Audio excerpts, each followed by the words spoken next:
I mean, if we really want to escape, we can just unsummon and summon Jados. Uh, Summon up in the hill, and have the thing holding the sword. I mean, And like, if we really need to get up, I can make this potion where we get a climb speed. Granted, I only have enough for to do it one time. Well, you got to be careful, us. because just because you have a climb speed doesn't mean you still have to land the athletics check to climb. So a climb speed just means that instead of 5 feet, you can walk your regular speed, or whatever the climb speed is. I do have, this would blow 4 spell slots of all my level 2 spell slots, but I can give people Gecko Grip, which allows them offering purchase.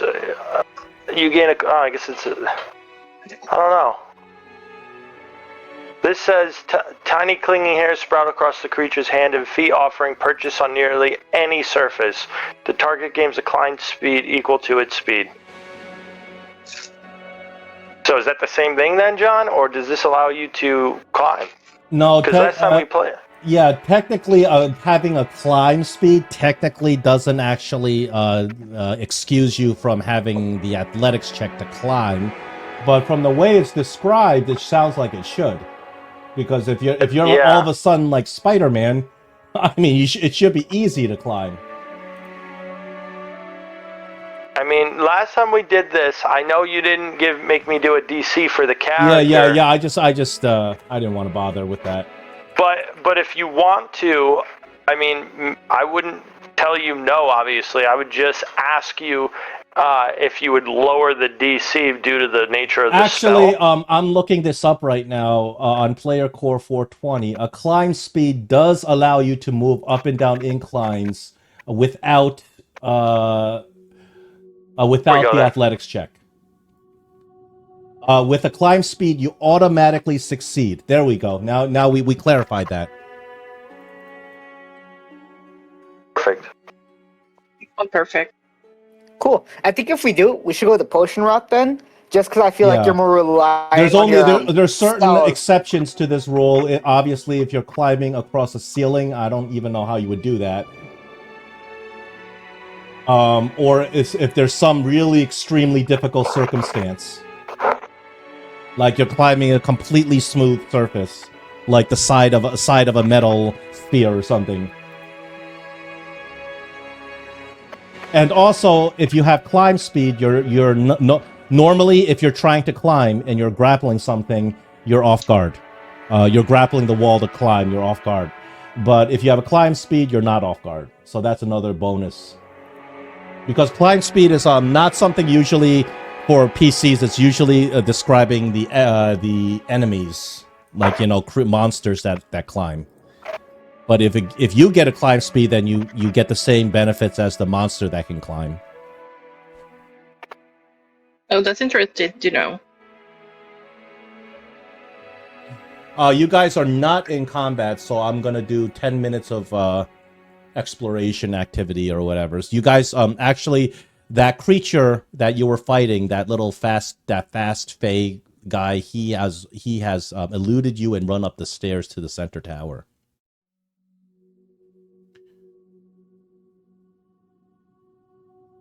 Do we even want to follow that guy? Because he was fast, but...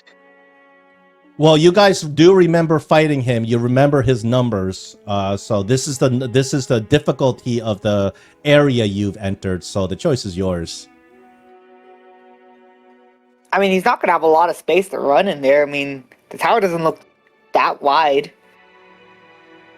Be magical inside. I have architecture lore. Could I use that to glean more about the tower, see how structurally sound it is? What are you trying to find out about the tower? How structurally? You can do a crafting for how structurally sound the tower is. I would use architecture for something more beneficial, and there's no reason you can't do both. Architecture would maybe kind of help tell you the origins of the tower, I would think. Oh, that's good. That kind of information. Could I do both? Sure. Let me set a DC for you. It goes by the level of the tower. Let me check what the level is. The DC might be pretty high because of the level of the tower. Let me see. We don't have guidance. Yeah, you assuming you're going to use guidance and all of that. There's some DCs are so high that it's still going to be tough to. Yeah, I put guidance on you. Let me just add it. Okay, to you. I'm going to set a DC right now, or for the DC for both the architecture and the crafting are the same. Okay, I'll roll the crafting first.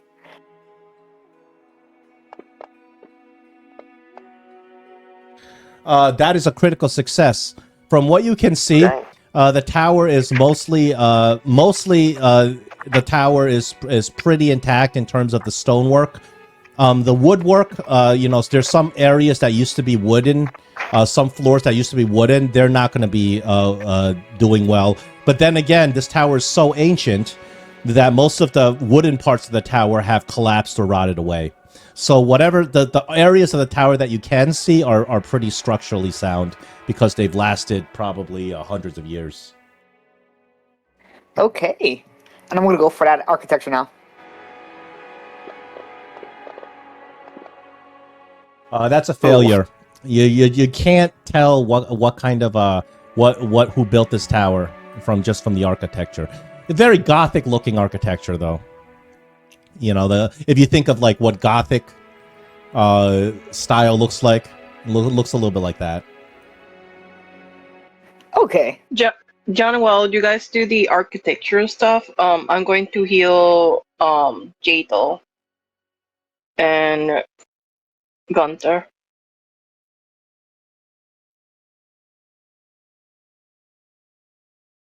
I'll be honest. I think it's worth exploring.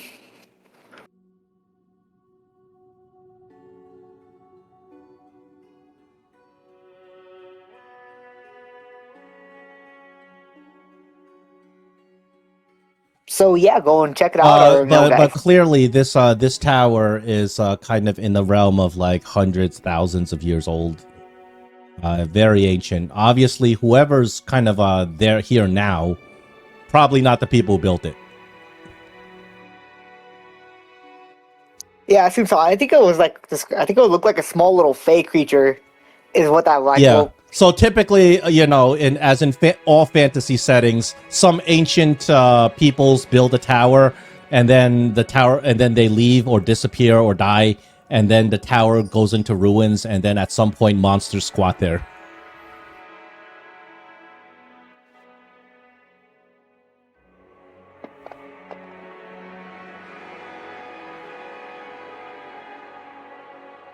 Success. It's a critical success.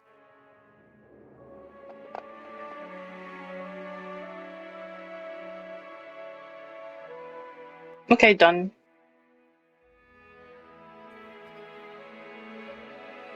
Oh, if you're thinking why I did critical is because I did risky surgery first before I did the treat wounds. All right. So yeah, you guys can choose what you want to do. There's one door. Is there a way to go there's in? one door I think that you open. That's the door that slippery fey guy flew out and attacked you. That's the door to the over here. That door you opened. The other doors are made out of old wood. They don't look very sturdy, but they're all locked. Hold on. Make sure this door is open. Yeah, there we go. And this I believe was Scarlet's spell. Yeah. It stays for a while. I think. Let me check how long it stays. I mean, maybe I can just take it off. Oh. You can't actually dismiss the difficult terrain because the spell kills everything all the plants in the difficult terrain in the area, so that all becomes difficult terrain. You can't dismiss that part. Oh, that's true. I know All that. those Yeah, I do. difficult I do terrain. know this spell because my other character uses it a lot. Okay, so I think Gothic towers are cool. I think we could fight this little Phalite guy. We did pretty well. I think if I could get a grapple on him, we might be able to just burst him down. I think we should go for it. Okay, but before we do that, I fear that we must also heal you because I now see that you have 14. So you give me just one moment and I'll heal Sure, you. sure, I'll take a heal. I mean, should we not rest? Dude, how's your spell slots? Because, I mean, I don't think we really... Well, actually, I don't know. How's your guys' spell slots? Not too well. Mine are fine. Oh yeah. I know you use a Lock Hunter, so... But my spell slots are fine, too. I mean, what hour of the day is it for us? Right now it would be like still like high noon ish. Because you guys Okay, woke so up we next to so, this tower and you just climbed up to explore it.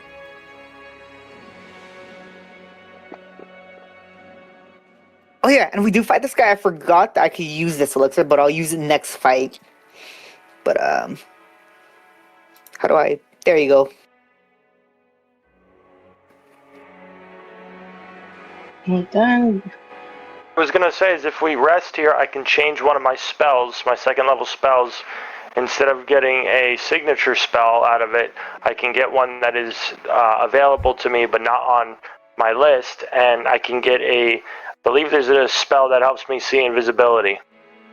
Are you talking Okay. about a short rest or like a 10-minute rest or the actual like night rest? I was talking the actual rest, but I don't think a short rest really does anything for us since we're all healed. So you want to rest inside this tower, like or in this place? Okay. Well, before we decide on that, that little fake guy still in the tower. I don't think it's just gonna sit there and wait for us to camp right here. Sounds like he needs to heal as well, so...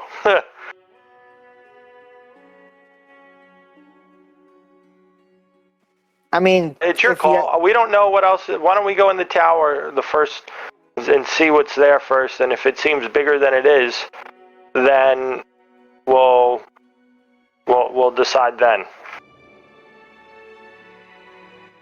And John, Okay. since I still have that grip thing, I would have imagined I would have came down with the rest of the party. I don't know if that thing is still there, and I have to make the save though. What save? You said anyone who entered the tower grounds, like the courtyard, had to make a Well, save. the lady's not there right now. The lady was So then- was there and she was doing her magic, and everybody there had to make that save. She's not there right now.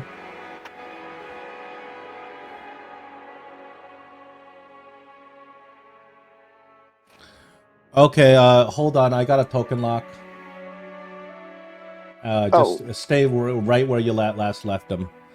I got a token lock here because you guys have stepped into a trap.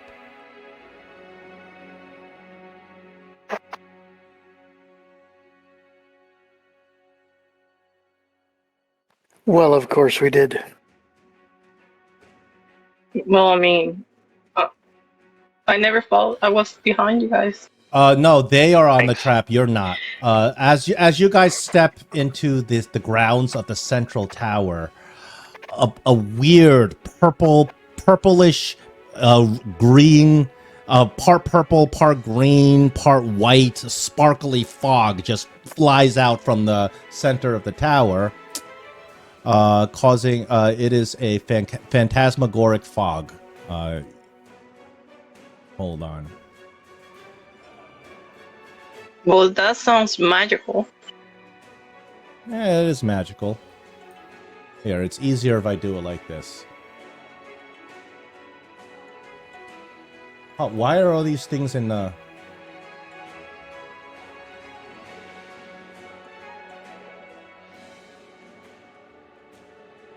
Yeah, why are all these things popping out? I don't see anything popping up, John. So maybe it's on your end. You know what's going on? Something's going on where I'm trying to put something. Wow, it's not working. All right, they might have changed something. All right, so I'll go one at a time.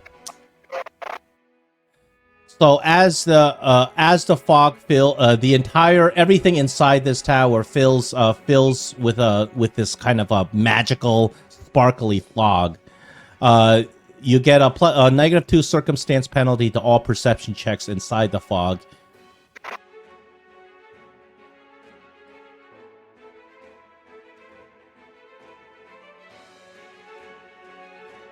Okay, it's a will DC for all three of you. DC, Oh, boy. let me set a D. Yeah, I set the DC.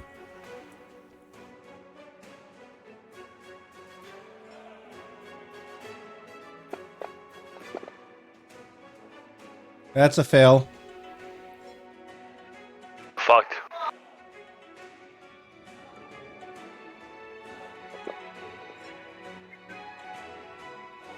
That is a critical fail. Just trying to find. Oh, here.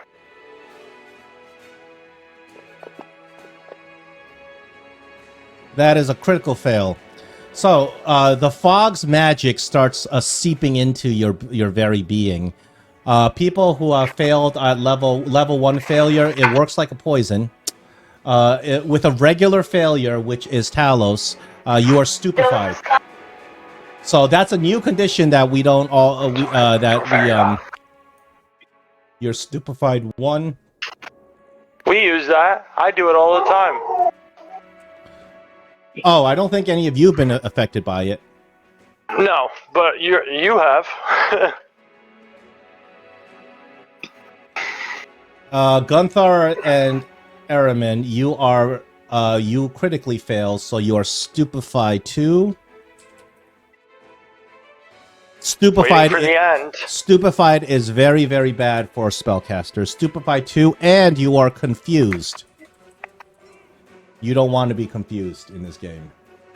Rules for confusion are a little bit weighty, but... Now, this works like a poison, so every round you get to save again.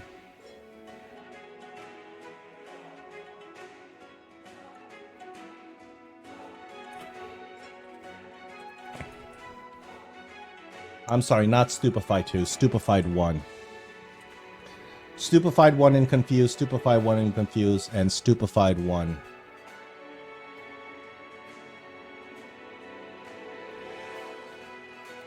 Alright, we should be initiative, so we can roll initiative.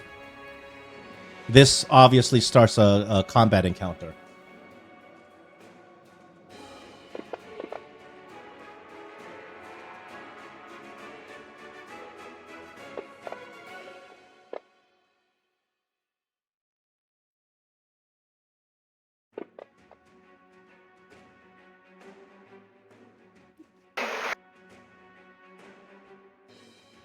Oh shit. Hold on. I'm rolling.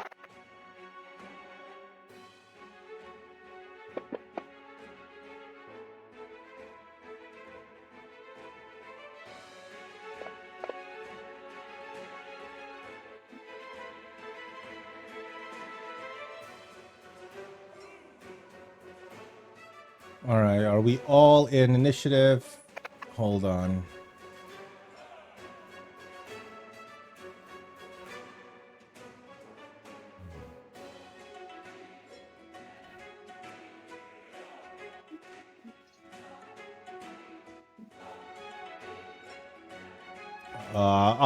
I'll put the horse's initiative. It should be same as Jathal's, so I'll put it as Jathal's. 3.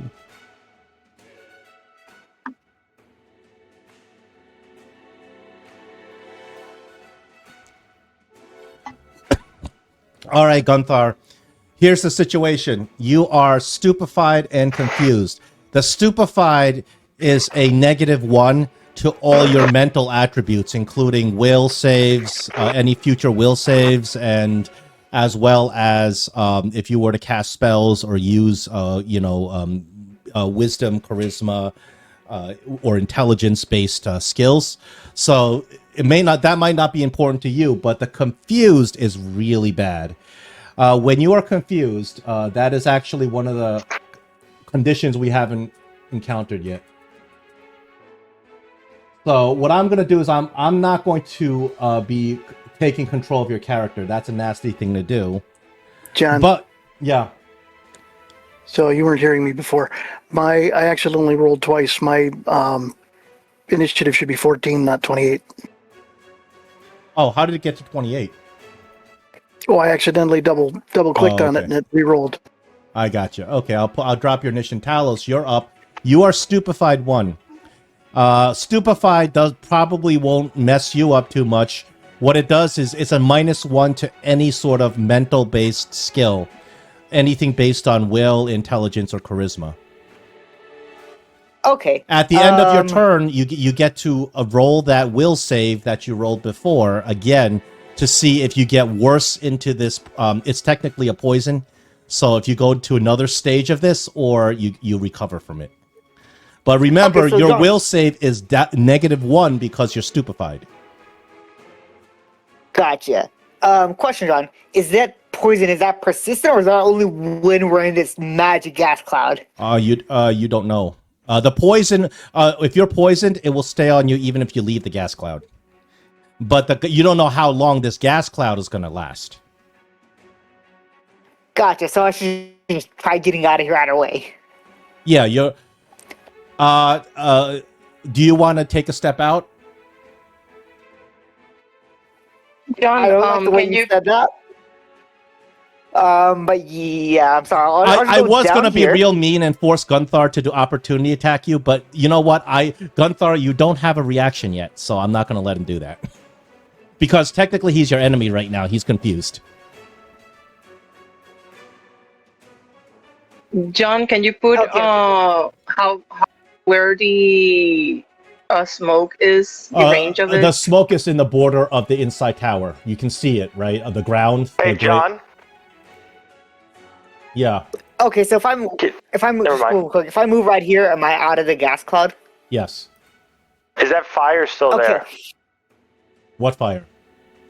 The burst. That's rough terrain from... Yeah, that's rough terrain. Spell. Yeah, that outline that looks like a fire, that's all difficult terrain. It's from Scarlet's spell earlier.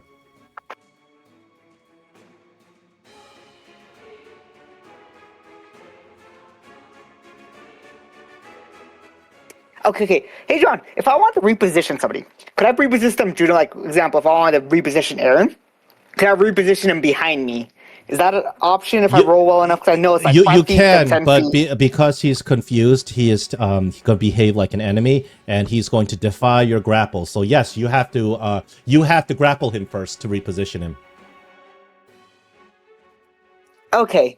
I am much more likely to grapple you, Airman, than I am Gunther here, so I'm going to try to reposition Airman out of here.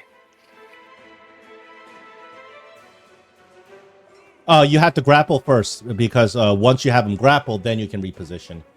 But remember, both grapple and reposition are attack actions, so they do stack on the multi-attack penalty. Oh. If you reposition Aramin, a success will give you 5 feet. A critical success will give you 10 feet. Okay. But if you reposition, I will give you a... You know what? I will give you actually a hero point for repositioning. I don't remember if I included that. But that's something we haven't done before. I'll give you a hero point for that. Even if we're trying. Reposition is 2. Yeah, even for trying it, I'll give you a hero point for trying to reposition. But you have to grapple him first. Cool. So I'm going to roll that grapple, and it's against Airman your Fortitude. Oh, I'm going to use my hero point for that, so... Yeah. 25, I think, beats his Fortitude. Oh no, Now, I Aramin, remember- you don't roll. It's just against your Fortitude DC. So whatever your Fortitude okay. is, you add 10 to it. Okay, that should be 18 yes. if it's a Yeah, plus yeah. 8. So you have Aramin grappled. In order to reposition him, you have to roll that athletics check at multi-attack penalty. And Okay, I never. I do not have reactions, correct? I'm not giving you a reaction because your reaction would have to be hostile towards your allies. Well, it literally says you can't delay, ready, or use reactions when Well, remember, you guys got surprised by this fog cloud. 17. Aramin, what is your Fortitude DC again? Let me see. 18. 18. Okay, wait. John, I have a question. Yeah. So I used the hero point I got at the start of the game. Am I technically getting another hero point for that you just gave me? Sure. If you want to use a hero point immediately, yeah, you can re-roll that. Yeah, we're using both of them already. Okay.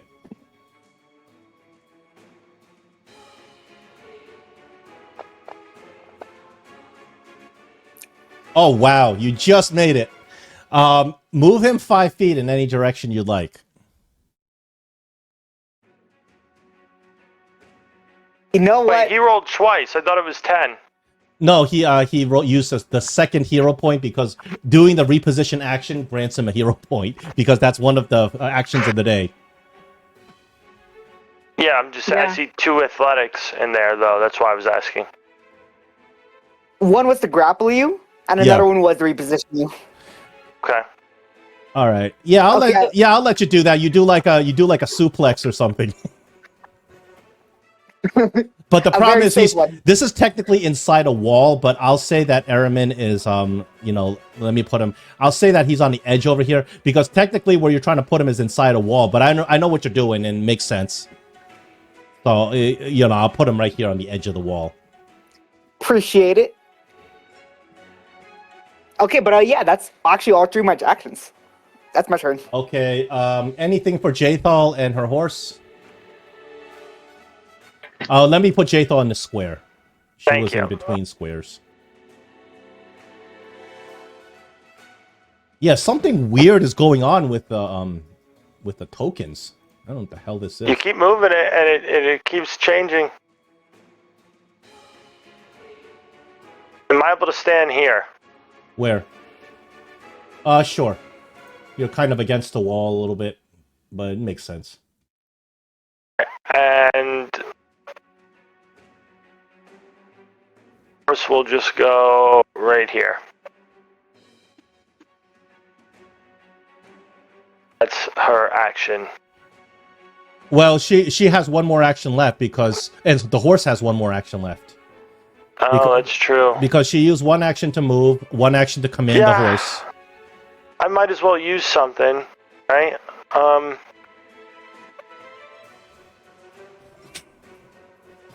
So I guess I can try to do a perception. Well, she's not. See, that's the thing. She's not really in a good position. What I should have done was moved her and then did the perception. But I'll put her right here. And I could forfeit the horse's action, correct? Yep. You can forfeit his action if you want.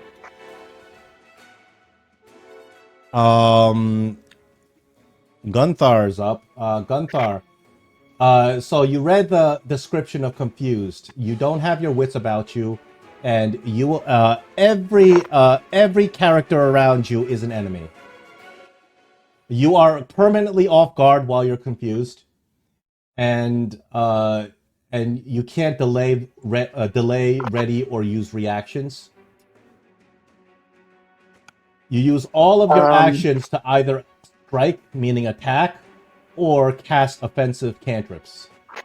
I'm not going to force your character to do anything other than that. Well, I don't have any cantrips, so guess what? I'm going to attack. I will give you the choice on who to attack, though. If you have nobody to attack, you have to go to the closest person that's attackable. Oh, I'm sorry, Talos. Can you re-roll that will save to see if you get worse in your illness?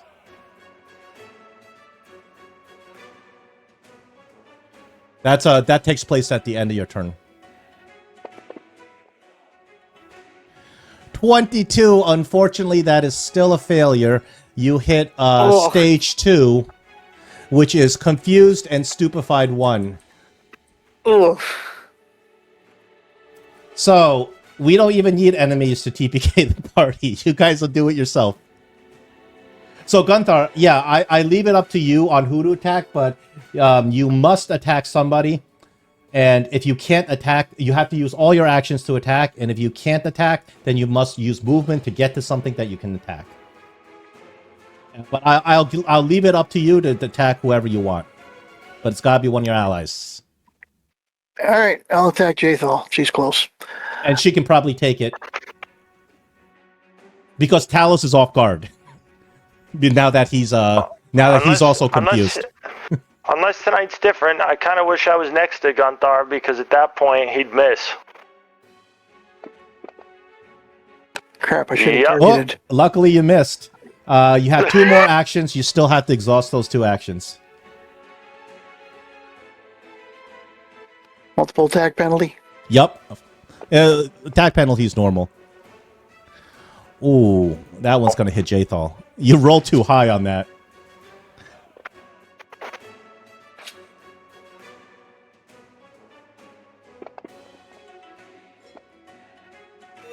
Okay.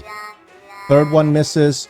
going Gunthar, to- I need you. Gunthar has to roll his save one again. Okay.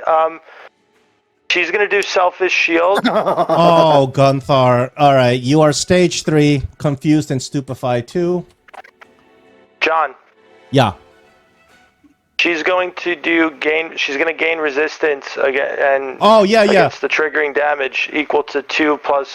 Yeah. half her level. You can say that immediately when she gets hit. But yeah, you can do your selfish I was trying to. So John, that's 4. John, I'm going to use my hero point on that roll. Oh, sure. Go ahead.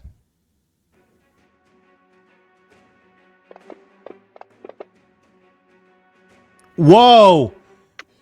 Excellent. So, Gunthar, you were at stage 2. Now you're at stage 1, which is only stupefied. Stupefied won't hurt you so much. You're no longer confused. That's a good thing. Jathal, if you use Selfish Shield, you do get some healing. Did you do that already? Yes. Okay. Gunthar, that's a really good roll. Because being stupefied, you still managed to nail a 29, which is... Actually, it's technically a 28, but still, it's a success. I went from a 1 to a 20. That was that's a 20 you really needed, because you being confused and killing everybody was a distinct possibility this game. Okay, Aramin, unfortunately, you are stupefied 1 and confused. Stupefied 1 is horrible for you because it decreases your spellcasting DC by 1. Or your spellcasting attack. What is it? So because you're confused, you must attack an ally.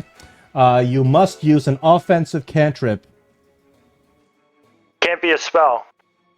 Okay, it says it specifies cantrip. If it's a spell, it might make things worse. But let's just say because you're confused, you can't even keep it together enough to actually cast a spell. So you just use the ones that you know like the back of your hand. All right. See real quick. Day is.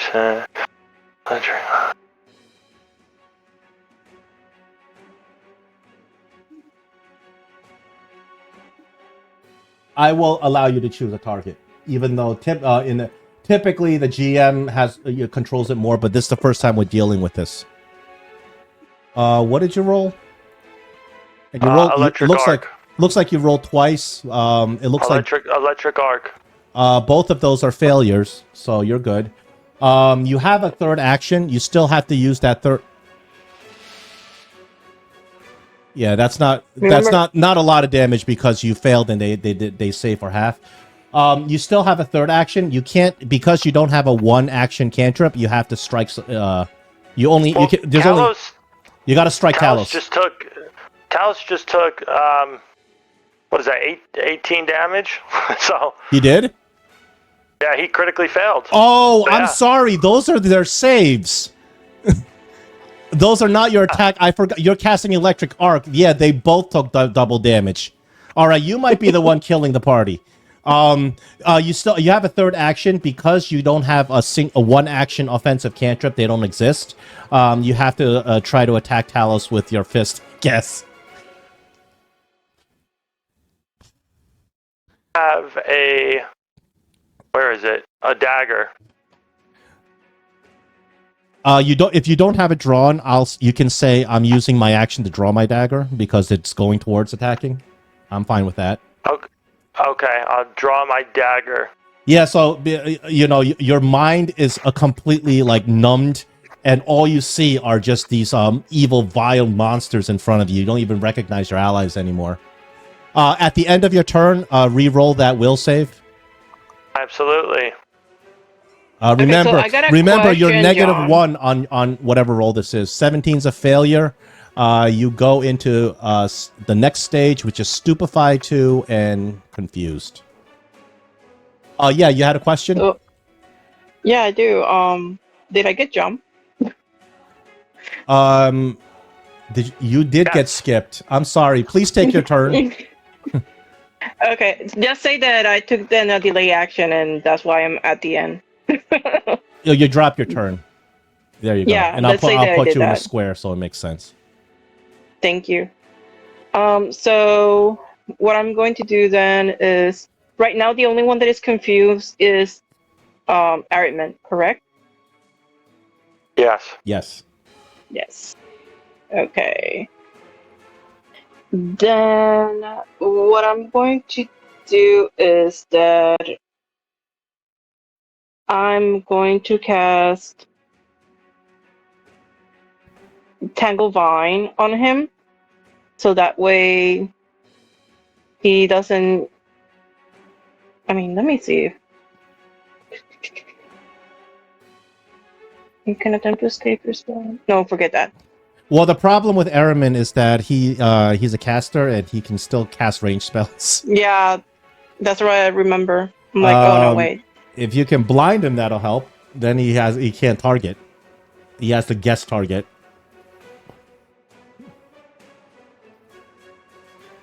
Let me check if I have an item for that. I don't think so.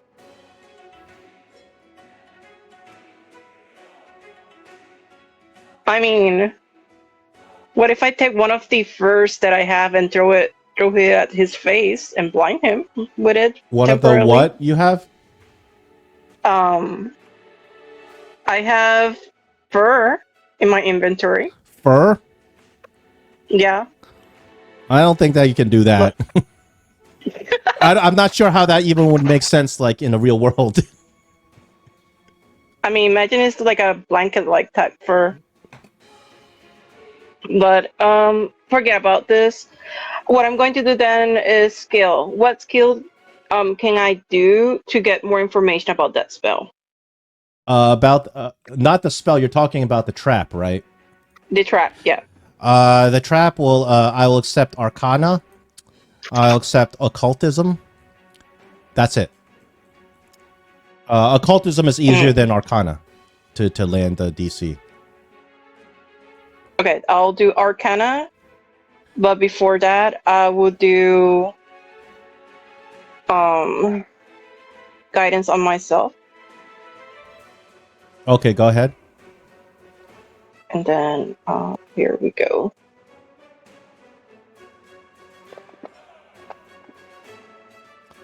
$14 is a regular, not critical failure. Okay, so I only see what it was, a wonderful little fog. Yeah, you. Okay, And the so- thing is, like when you're looking at it, it's kind of actually very beautiful. It's a fog, but it's changing colors, and there's sparkles coming out at different points. But you're not in the fog, so you're not subject to the powers of it. Okay.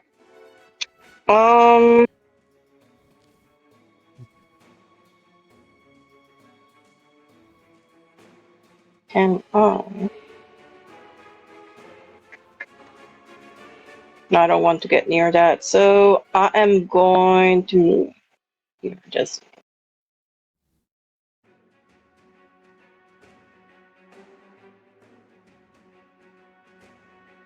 And that ends my turn, John. Okay. All right, so we're going back to the top of initiative with Talos. You are no longer. I think you saved out as confused, right? You're only stupefied. No, that was Gunter. I actually got worse, so now I am confused. Oh, I'm sorry about that. You must use all of your actions to assault your teammates. However possible. But I will give you a choice on who to assault. So you can attack Gunthar instead of forcing you to kill Aramin. Okay. Because Aramin will not take your hits very well.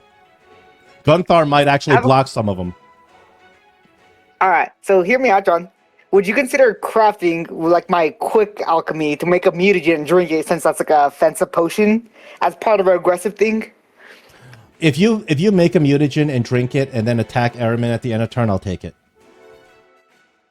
Has to be Aaron? I'm sorry, not Aramin, Gunthar. Okay, cool. Yeah, I'm gonna do that. So I only get one attack. So that takes up 2 crafting, and drinking it takes 2 actions. Sure. And just last action attack. Sure. Technically, you wouldn't. You're not, by the rules as written, you're not supposed to do that. But because it's the first time we're dealing with confusion, I don't want you guys to TPK over this. I'm letting you do that. You're technically not allowed because the rules as written says you have to use all your actions to strike. But okay. Yeah, but I'm okay with you doing it for now. Just because I popped something on you that you guys have never seen before, and this is brand new.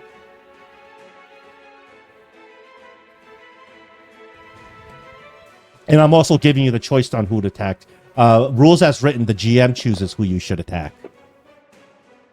Okay, luckily you missed him. You do get an end of turn save.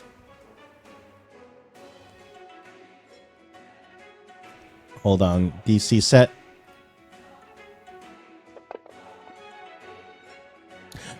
$23 is the DC was 24. Because you have the stupefaction, you did not make it. So now you are stupefied too. You see how close you were? How tight it was, those numbers? If you had just gotten one more, you would have made it. Or if you weren't stupefied, you would have made it. But unfortunately, that's a failure, and you get stupefied. Yeah, now you are stage 3 of the poison. That's the end of your turn. Jathal and her horse. At least you get to control them. Yeah, right. Well, John, how do you think Jathal would respond? Jathal would probably, seeing that you guys are just debilitated, she would keep attacking you until you have no HP and then non-lethally take you out. That'll end it. I mean, if you think about Jathal... Gunther's going to have to do a save again, isn't he? Save at the end of each turn. But to take Gunthar down is going to take a lot. With the 2, absolutely. Well, Gunthar also has a lot of hit points, and he hits back pretty hard. You do hit Gunthar.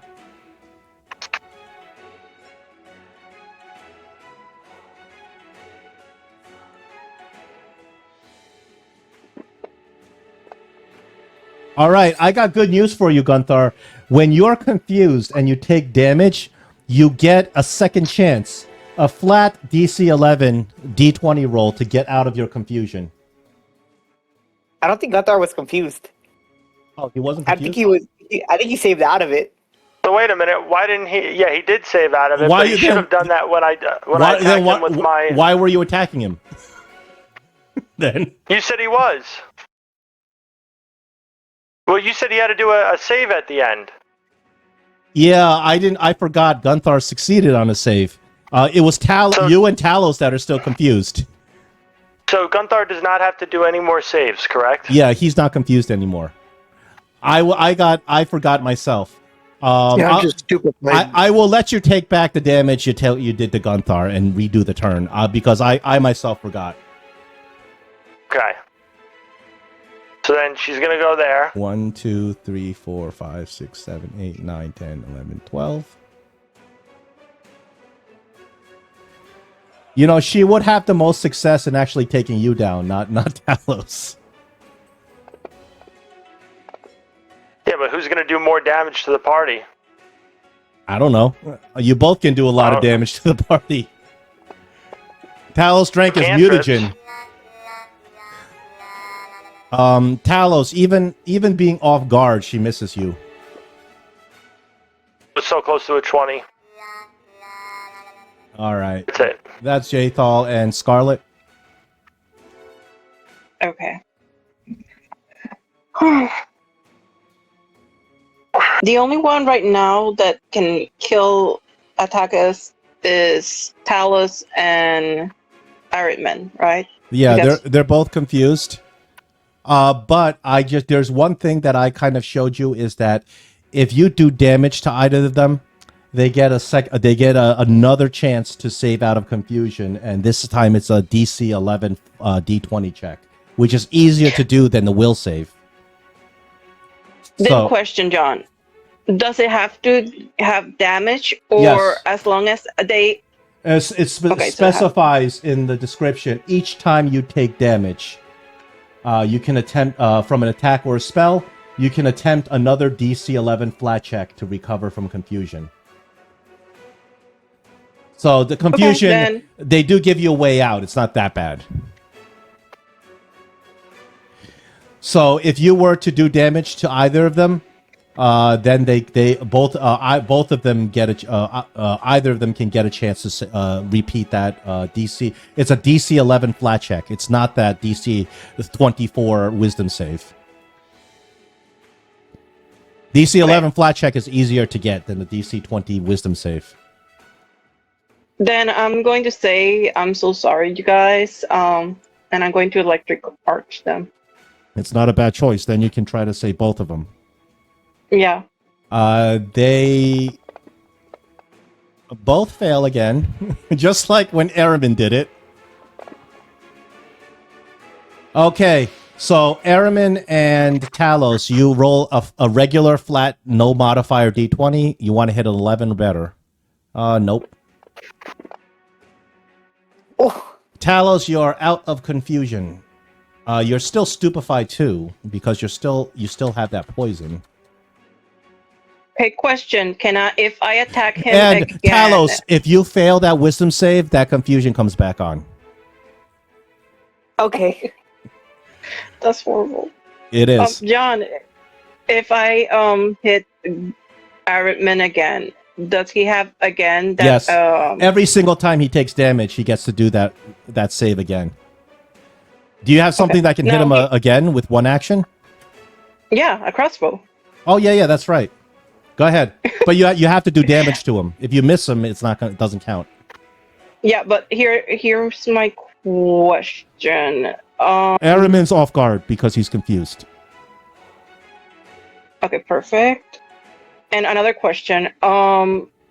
Since it was magic and it's basic reflex, that means that I have normal attack. Is not minus, right?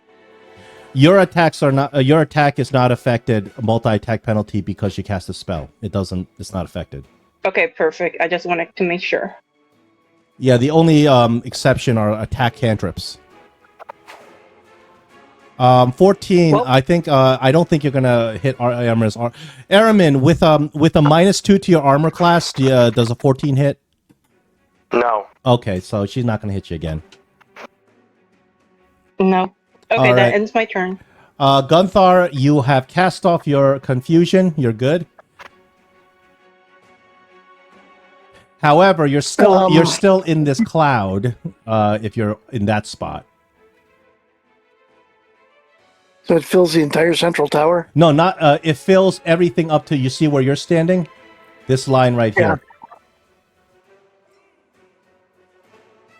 Yeah, that's the central tower. So if I were to Yeah. try and go up the stairs, it's there too.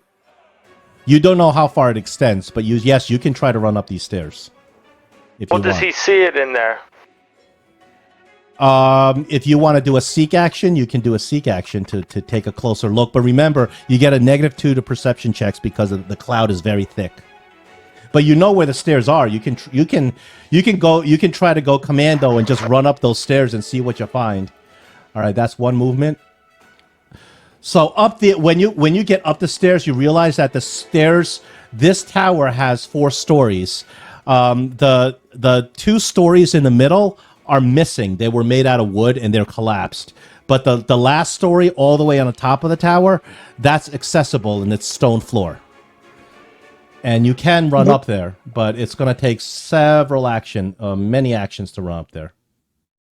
Okay, so that's one. Do you want to take a second action to continue running up the tower?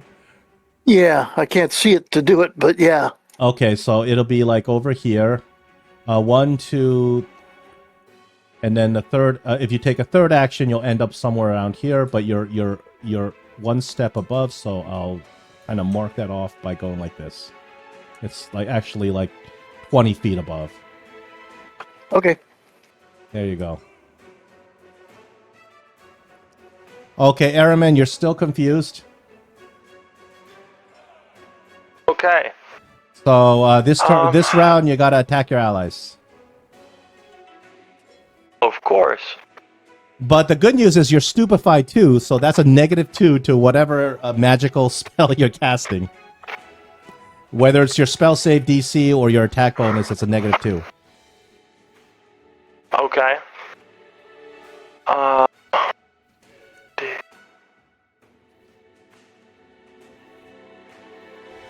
What the hell is this?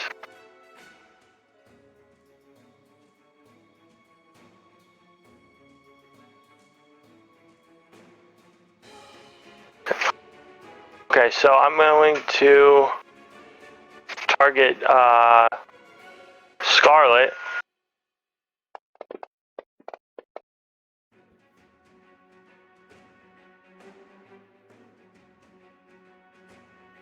Looks like whatever spell you cast.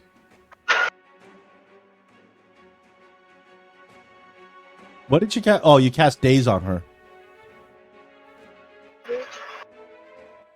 And then I will hit, or attempt to hit, Talos with... I don't take multi-attack penalty yet, do I? Well, because the spell Daze is a attack. Isn't it an attack? Yeah, it does apply. Multi-attack penalty does apply. Okay. Actually, I'm not that disappointed. do you attack at plus 12 plus? Okay, I got it. You managed to hit Talos with your dagger. Give him a good. Yeah, I basically stab him right in the upper chest. You get an end of turn will save. Not do shit. Okay.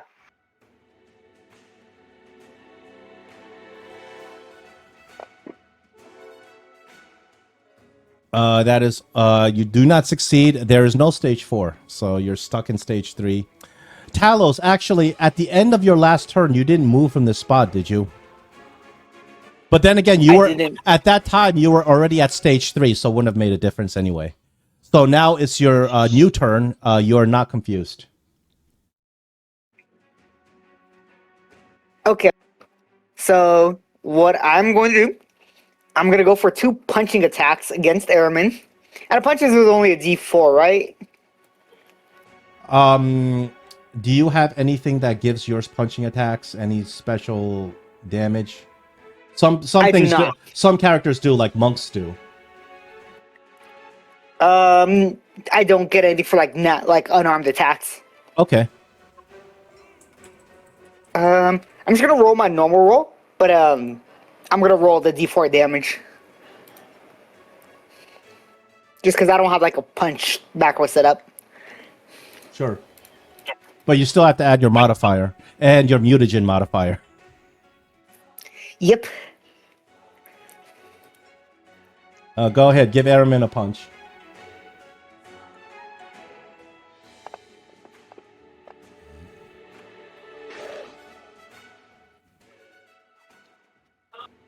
Well, you Oh, I know. you targeted Gunthar, but I don't think a 14 is gonna hit Araman no, anyway. That's gonna miss me.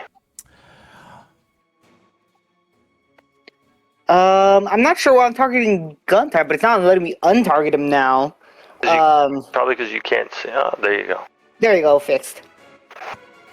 Okay, I'm gonna go for a second punch.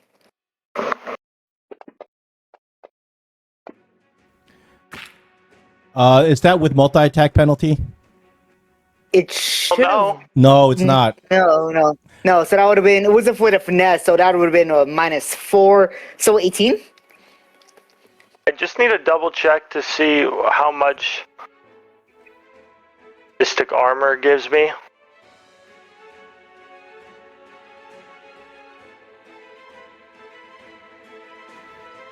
Mystic armor generally will It's add. a +1. Yeah, adds your dex. Wait. It shouldn't it add. It adds your dex bonus, I believe. Okay, I have a +2, so I'm just wondering if we take. Let me reread Mystic armor. I forgot. It's mage armor. It's right here.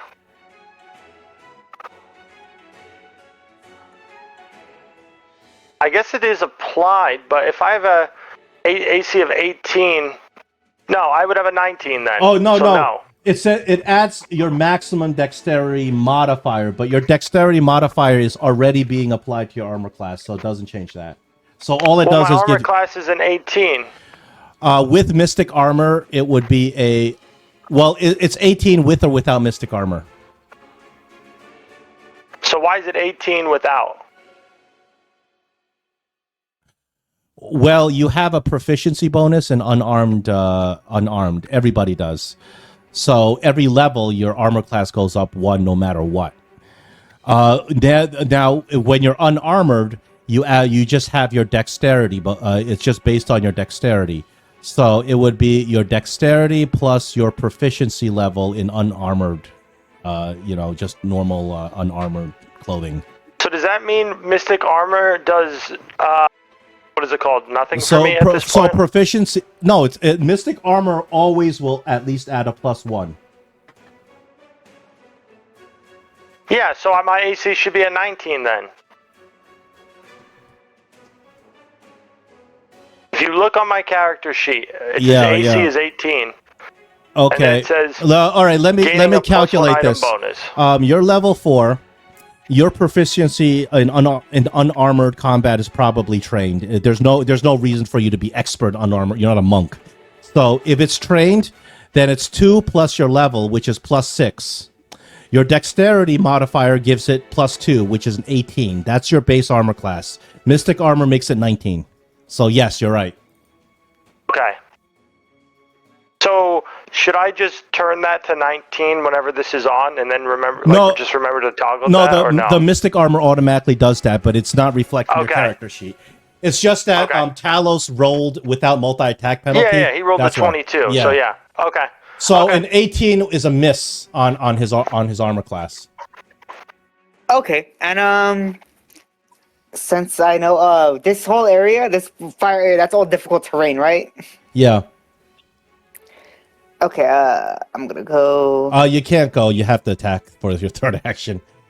If you can attack, you must attack. I'm no longer confused. Oh, that's right. That's right. Oh, you were just punching him just because. Yeah, I just wanted to see if I could unconfuse them. That's true. That's true. Okay. Yeah. The fire outline is all difficult terrain, but it's only the edge right now. It's only you can move out of this fog. Gonna use my last action to move over there. Oh, thank God! That opportunity attack feat I took is gonna work. No, I'm fine.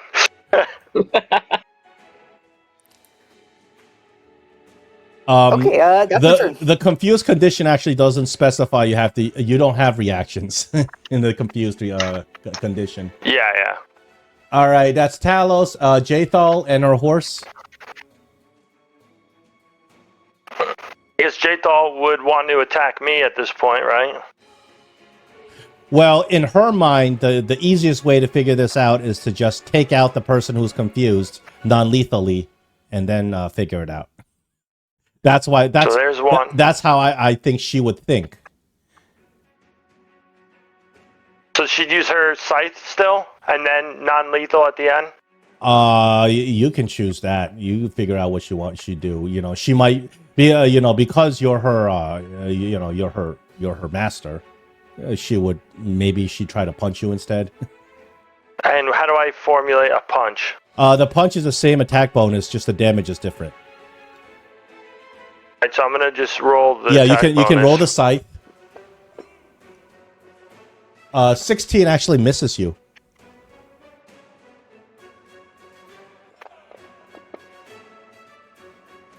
.24 is gonna hit you, so her damage is D4 plus 4.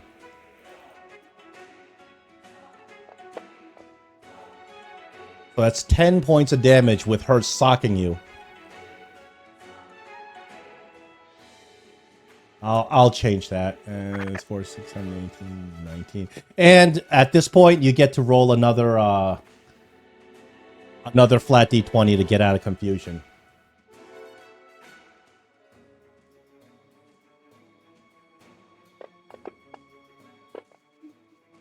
Nope. What do I need to roll to get out of confusion? You need to roll a flat 11 or better. Okay. Remember, even though your confusion has been suspended, at the end of your turn, you still... Oh, I'm sorry, Talos has to still roll that. Because you might get confused again. Because that poison hasn't left your body. And so technically does Gunthar, too. Because he only went to stupefied 1. Okay. 25, you are out of that that magic entirely.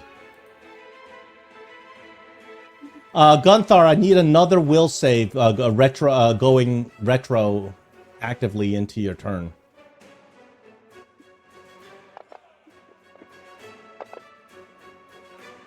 Ooh, you are back in... You were in stage 1, now you're in stage 2, confused and stupefied 1. Good thing he can't attack anyone near him. Well, his directive is to run back downstairs and attack you. Well, it'll take my full move just to get back downstairs, and I'll still be out of range. That is true. That is very true. Okay, so that's settled. Talos is completely free of the poison. Now it is Scarlet's turn. So the confusion can be suspended if they save out of the confusion, but the poison remains. So you still have to entirely save out of the poison, which is that DC. Can I talk at all? You can talk, but the confusion is altering your perception in your mind, so you don't see your allies as allies. Yeah, I'm just gonna say, oh boy. I'm going to say, Scarlet, don't attack me. You want to attack them. They're the ones who have been doing things that you don't know. They're stealing from us. Oh, Scarlet, Gunthar's not in your range. He's 20 feet up. Okay. I'll say, do you know what Talos is even planning to murder you? Wow. That's horrible. But Help me take him down. But you look at Aramin, he's got crazy eyes. When yeah, I can see it too. Stuff. Actually, can he throw a dice and see if he really if by dice I got goaded into his ideas? You choose if you want to be goaded into his ideas. That's funny. Let's do it just for fun of it. If you guys want to roll some stuff, if Talos, Aramin, you want to roll a persuasion to see if you convince her against her will DC, I'm fine with that. It's up to you. You want me to do that? Do it. Yeah, there's a strange thing about token alignment going on. I don't know what the hell. Tokens are not aligning to the grid. Does a 14 work? No, her will DC is higher than that. All right, I'm going to use a hero point. my god. I cannot believe this.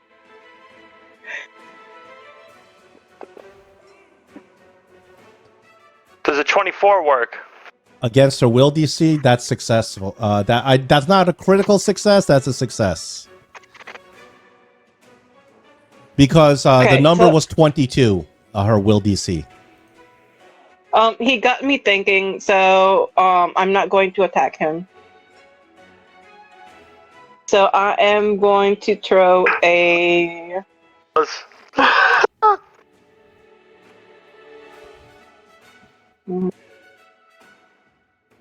What's the opposite of persuasion? I don't know. Intimidation, I guess. Because I know that in the D&D we have to see if somebody's Deception? lying or Insight. insight exactly. But Oh. what's the Oh, insight is perception in Pathfinder. It's the same thing. Okay, then I'm going to throw a perception. Oh, then see if I- what you're doing is something called sense motive. That's the action, and that is against his. I don't know if are we using deception? I don't even know. Yeah. Okay, so it's against his deception so. DC, which is, let me see, your deception is a +10. So their Yeah, it's the same as deception diplomacy. your deception DC is a 20, but because you're stupefied, it's actually an 18. Well, would it be deception if I believed it? See, that's why I asked that question. It's a weird situation. So I use diplomacy. I would say Aramin is genuinely Well, you're believing wild things, but would also... your diplomacy is the same as your deception. Yeah, well, we'll say it's diplomacy, but I would say that as soon as Talos is done, he would probably start going for the next weakest link. You know what I mean? So it's an 18 that you'd have to do sense motive against. Okay, and since motive It's is perception. just a perception Perception. roll. Okay. Let's go for it. You do sense that Aramin is doesn't know what he's talking about because he's confused and out of his mind right now. Okay, so I'm like, good try. And I do electric. No, you know what? I'll do frostbite on him. Wow, you're going to kill me. What I am? A frostbite have- won't kill you, will it? I have The 2 like catcher. HP left. No, you have 21 HP. Oh, Oh, wait, yes. Yeah, 2 HP. Yeah, even if she crits you, she can't do 21 points of damage with a frostbite. But he has 19. He has, So he has only 2 HP. 19 No. wounds out of 21. oh, he has 19 wounds out of 21. No, but his total HP is 40. Okay. So his current HP is 21. You see that? Oh, Yes, okay. yes, Oh, my max. Yeah. Go ahead. I think they might have changed that because there's some weird stuff going on that they might have changed. Like the token lock was automatically turned off. The grid snap was automatically turned off. I don't know why.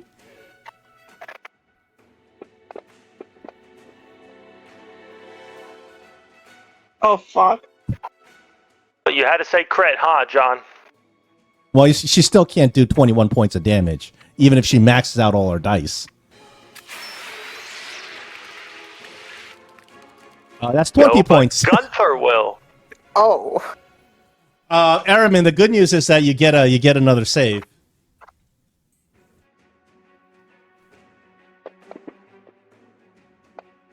Nope.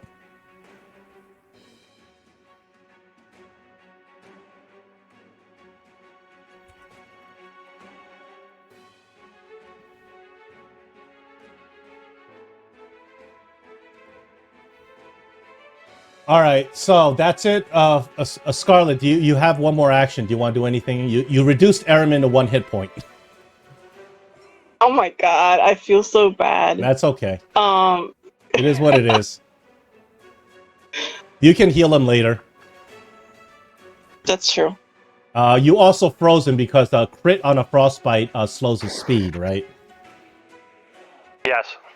Yes. So I Wait, am just. Didn't you move already? I did. Yeah, Oh, so that's it. that's all of your actions. Gunthar, I'm sorry to tell you, you're confused again. So you Wait, John, real yeah, quick. Is sense motive an action? yes. So then how would she be able to do electric arc if it takes 2 actions? Did you move and then sense motive and then cast electric arc? Yeah. I did. So I let's say mean, I where did you move from? from here. Where? I just think From here. From where I'm. Is he in your Yeah. range from over? No, he's out of your range from over there. Well, I'm not Let me really see. sure. You're kind of like, I don't know, because I put you in Yeah, between. actually, I can hit him because it's 30 feet. yeah, but I'm in the square behind. Well, the square behind is technically a wall. Remember, I just gave it to. Whoa! We're retconning this to kill me, John. I'm not. What is this? You're She not dead. moved. She moved. Yeah, but I broke the rule to even let you be in that square, just to allow Talos to reposition you.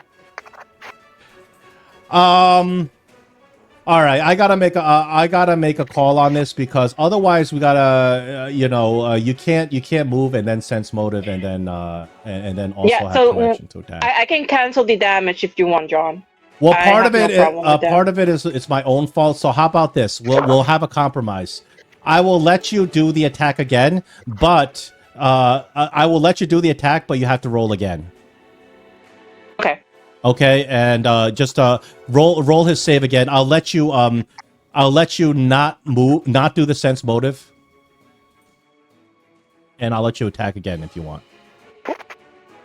Well, then, if she didn't do the sense motive, would she still have attacked me? Well, that's actually, I don't know. That's up to you guys. You guys are the ones who decided that you want to be I mean, persuading each other. I was still going to attack you because I wanted to knock some sense right. into you. So what I'm going to do is I'm going to restore the hit points you had from before, and you can re-roll that attack. So hopefully you'll do less damage. Yes. But you got to I did remember, not want- Aramin is stupefied too, so he's getting a -2 to his will. Yeah, to that's a fine. save. That's fine. That's fine. Yeah, frostbite is not against will anyway. Okay. Here we go. Not that my fortitude's any good.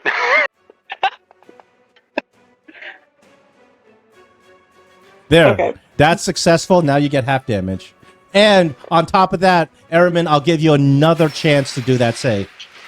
Just because we had to retcon all this crap. There you go. I think that's fair. I'm giving you another chance to do a save out of confusion.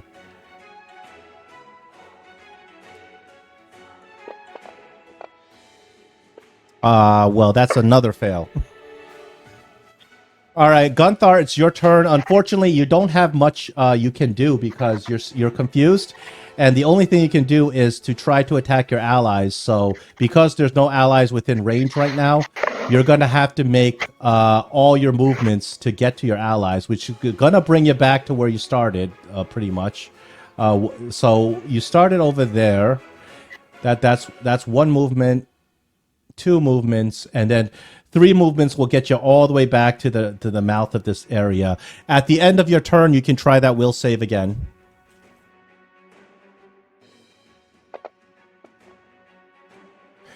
'19's a failure. You are stage 3, stupefied 2, confused. Okay. And now it's Aramin's turn.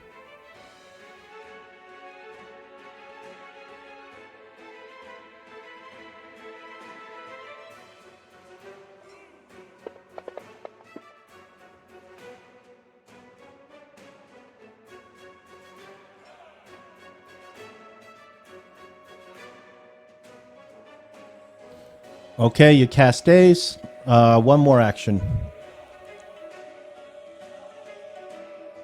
He's not stunned. He did not critically fail. Please take that off. Sure, I'll take it off.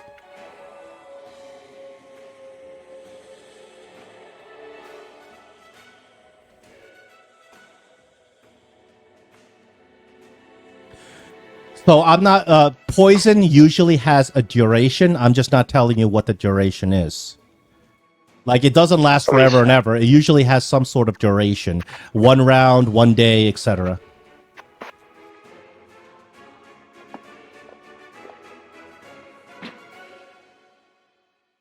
And you miss Jithal. End of your turn, you can still do that save. It's a will save. Will save DC 24. Excellent. That is a regular success. So you go down 1 level. Unfortunately, going down 1 level, because you're level 3, going down 1 level keeps you confused. You're just stupefied 1. But I'm not confused, or I am confused. You're still confused. Okay. Am I less confused? No, there's no joking. degrees of confusion. You're less stupefied. Talos, you're good. You have your wits about you. Yep. Okay. So I have a question. If I want to throw an alchemist fire, could I throw it could I try attacking next to the person so they're still hit by the splash damage? Yeah.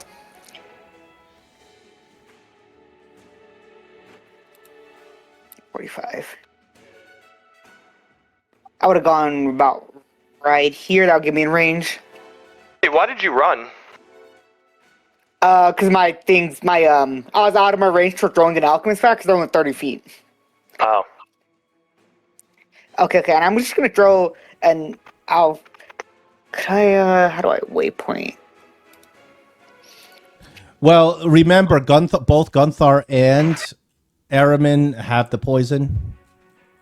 They How would I both. throw it right here? Okay. They would both be hit by the splash damage, right? So would Jathal. So that's 3 points. 1 point of damage for all 3 of them. So I'll give Jathal a wound. I'll give Gunthar a wound, and I'll give Aramin a wound. Both Aramin and Gunthar, you get to do a flat DC 11 save. DC 11 check. I think Jathal's going to want to attack us now. Gunthar, you save out of the confusion, so you have your wits about you. Aramin is still confused. Gunthar, you are not confused right now, but you're still poisoned, so you could become confused again next round. And you should probably run back upstairs again. That's up to you. If you want to run, that's all. Is that fog still there? Talos, I believe you still have 1 more action. Actually, did you have that alchemist fire in your hand, or did you have to take it out? No, I didn't. I had to use the action to pull it out. Okay, so that's 3 actions then. Jathal, you're up. Jathal and the horse, if you want, she wants to command it.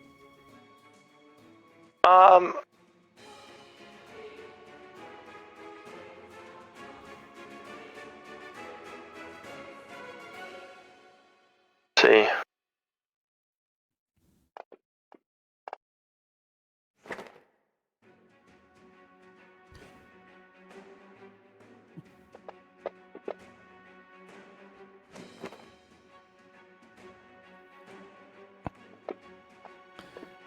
Is she intentionally missing? That's 4 4s. Yeah.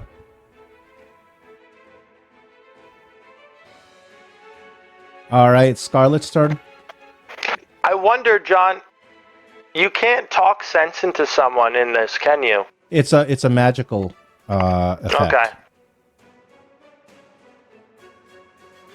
Okay, so I am the only one confused right now is Aritman, correct? Just No, to make Gunthar's sure. still confused. Oh yeah. I thought he passed out of it. Nope, Yeah, I'm just he did save out of it once, but the problem is that you're still poisoned. So at the end of your turn, you still have to do that will save. Real quick, John. He didn't pass his will save, but he passed the save when I hit him with the alchemist fire. Yeah, so right now he's not confused, but he's still poisoned. Gotcha. Oh, so he's not confused? He's not confused right now. He may become confused again on his turn. Oh no! Ignore that I attack him. Okay, please. I will ignore. Just untarget Gunthar when you roll damage. Yeah.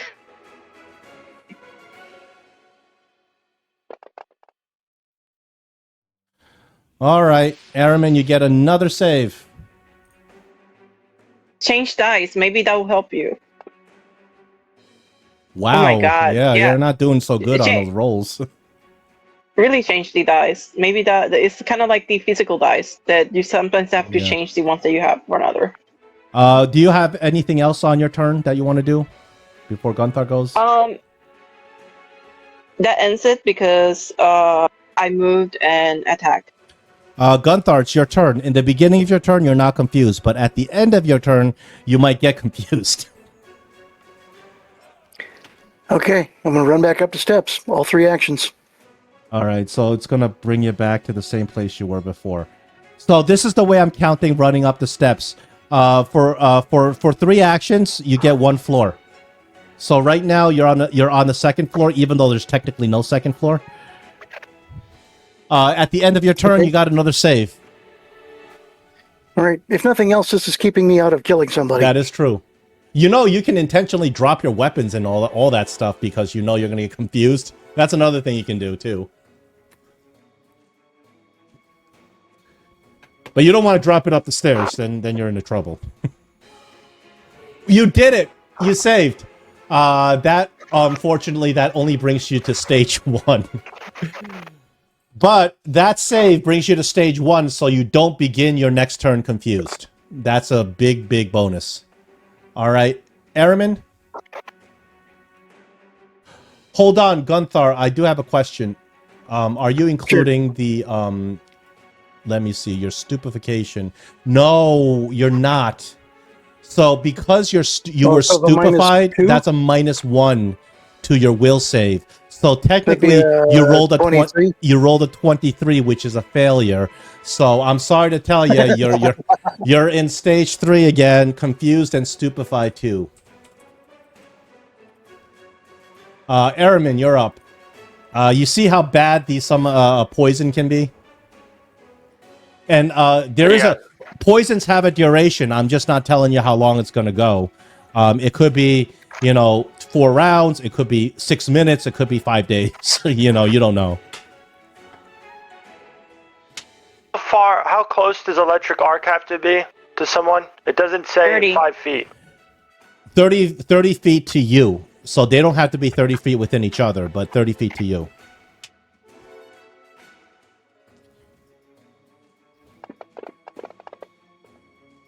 Ooh, ouch. All right. This is a tense combat. And there's not even any enemies here. I don't even need any enemies. I got the confused condition to carry me through this whole battle. You still got 1 action. What do you want to do? Yeah. You want to punch Jathal? I'm gonna try and convince Jathal, John. You're Jathal. Well, you see her as an enemy, so what are you going to try to convince her of? I'm going to convince her that I want to say, they're just going to murder you once they're done overthrowing their king, right? You know what I'll let you do is I'll let you attempt to demoralize on the Jathal. What is that? A deception? Demoralize is intimidation against her will DC. 19 is what you got to hit. But your intimidation is -2 because you're stupefied. That's fine. Okay, 25 is a success. She is fear 1. Because what you said sounded more like intimidation.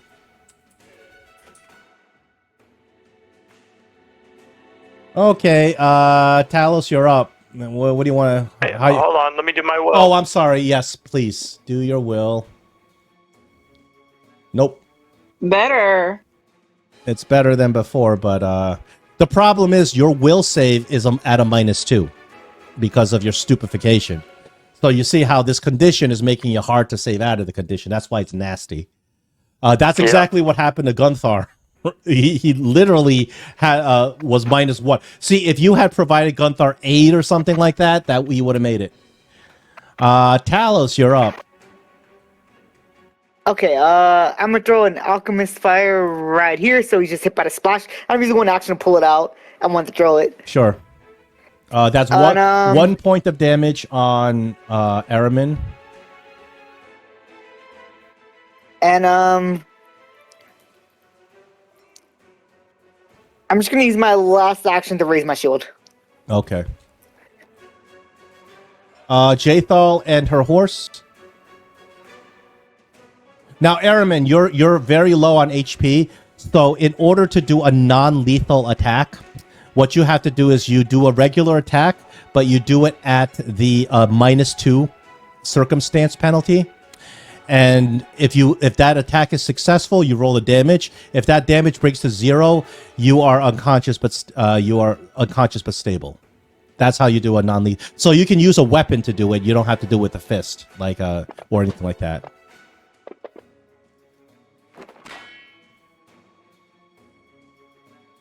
So then, So she hits you with the butt end of the scythe. She still has to roll damage, but if the damage brings you to 0, you're still alive. You're not like rolling death saves. 12 points of damage does bring you to 0. You are unconscious but stable. She has shut down your shenanigans. does that even what does the demoralize do again?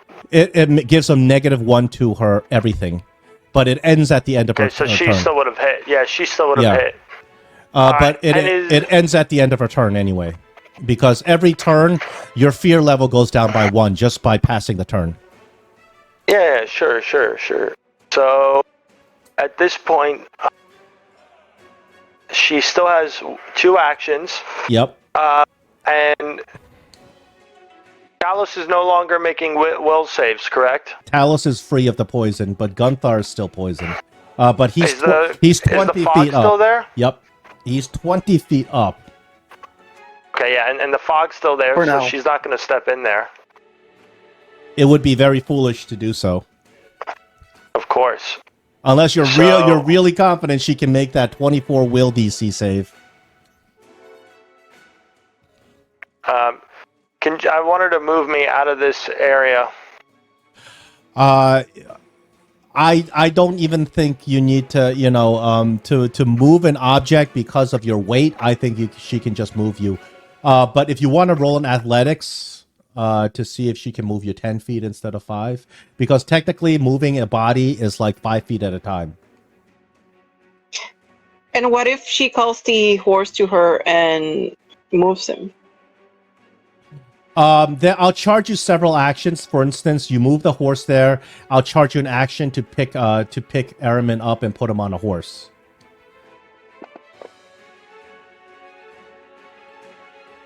Oh, I'm sorry. 14 was it? Yeah, that's a regular success. So I'll move. Where do you want to move?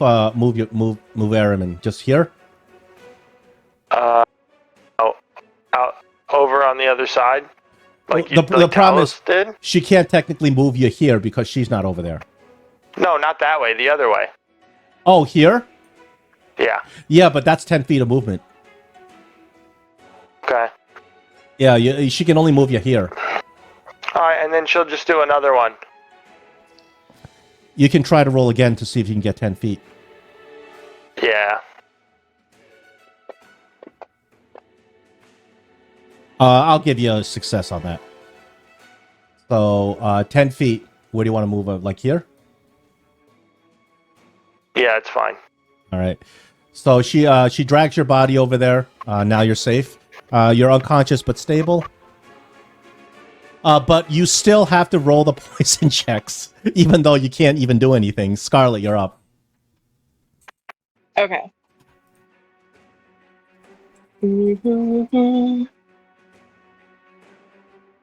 If I heal him, would he get conscious and attack us? Yes, because he's still poisoned. Until that poison goes away, as long as he's awake, he's still gonna behave in according to the rules of the poison. Okay, I'm going to try again Arcana to see if I know. Sure, you can. When- There's no limit to how many times you can try doing the recall knowledge. That's definitely a failure. Even with whatever modifier you put on, it's a failure. Okay. Let's see.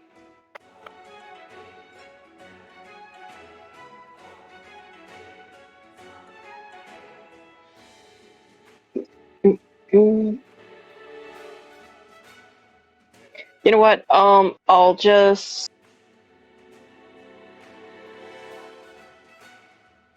It's a shifty day.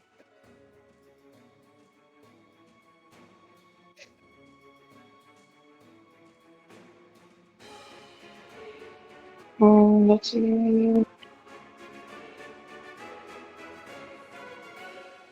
No. Okay, so I'll just prepare myself, like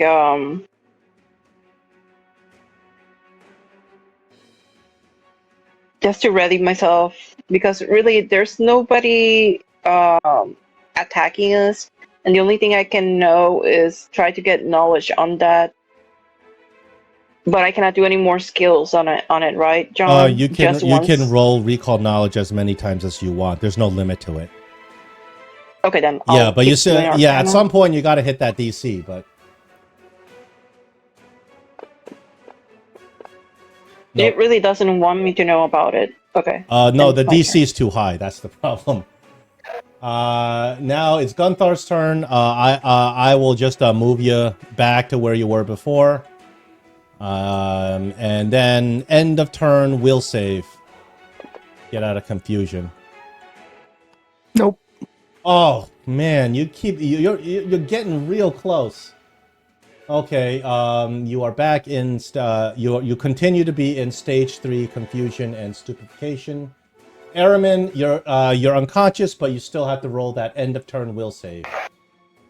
Actually, no, Okay, you don't and- because you're already stage 3. There's no point. You can roll to see if you improve. I'm sorry, there is a point. but Being unconscious does not actually affect your will save for whatever reason.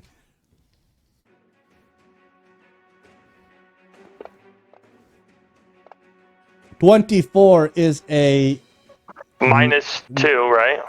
failure by 2. Oh my god. Yeah. That's it. All right, Talos, you're up. Okay, can't really get it at that angle, but I think So I'm gonna have to walk down here. I'll set the terms. The combat rounds can end if you can get Gunthar out of poison or knock Gunthar out just like Aramin. If you can do that, then the combat rounds can end. You can get back into exploration mode. Okay, But you have I'm to gonna get walk Gunthar out of the poison. Not just as confusion, but as poison. So the confusion, the poison, if he fails, if he's at stage 2 or 3, that adds confusion every time. Even if you temporarily get him out of confusion, it'll come back if he fails to save again. Okay, so what I'm gonna do is I'm gonna quick alchemy, create an alchemist fire, do the splash. Hopefully, I could unconfuse him so he could walk himself out. So one well, point if of you fire damage to Gunther. So, If you splash over there, you're gonna hit Jathal too. Are you okay with that?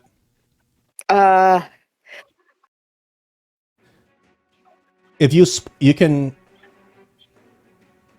splash. You can't really see that site from where you are though. yeah, that's what I was saying. That's why I kind of wanted to walk, but it doesn't let me move my character.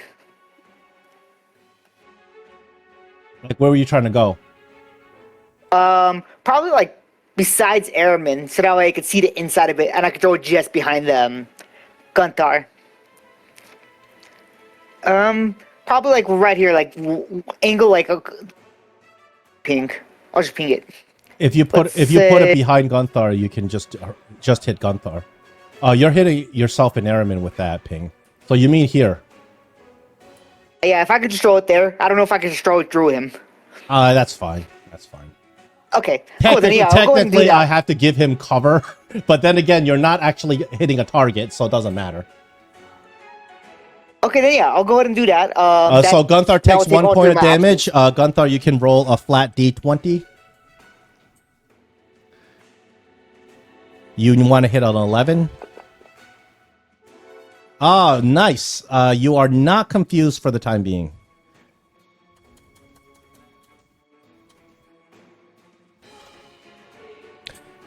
All right, so you got Gunther out of confusion for now. Is that all three of your actions? Yeah, that would be all three of my actions. Okay, Jathal, she can take a turn. And Gunther's out of confusion. He's not confused So? right now. But he So does keep trying to run up that tower to face whatever's upstairs by himself. Yeah, stop running upstairs. You get out of the cloud. Yeah, Jathal obviously would you can't speak because you're unconscious, but Jathal would say something like Gunther, we're very weakened right now. We have one party member who is incapacitated. I'm not sure we can take on whatever's upstairs, especially with just one of us. So right now, please just step out of the cloud and we'll figure out how to get this poison out of your body. Okay. And with that, Oh, Gunther, Can so the cloud ends here. well, Okay. so But it's not I'm my time assuming- yet. Yeah, I'm Yeah. assuming she can help him move, correct? She doesn't need to help him move per se. Well, I mean, Because doesn't really have anything else to do. she can help him on his save. Yeah, she'll do that. But you got to tell me how she's going to do that. Which one of her skills is she going to use to help him? And this is Medicine. okay. I'll take that. But the thing is with medicine, the thing that's affecting him is a lot more magical than physical. What about religion? Religion doesn't apply here unless you can tell me how religion may apply, and I might accept it. I might give you a high DC. You got to state your case. And undead, Yeah.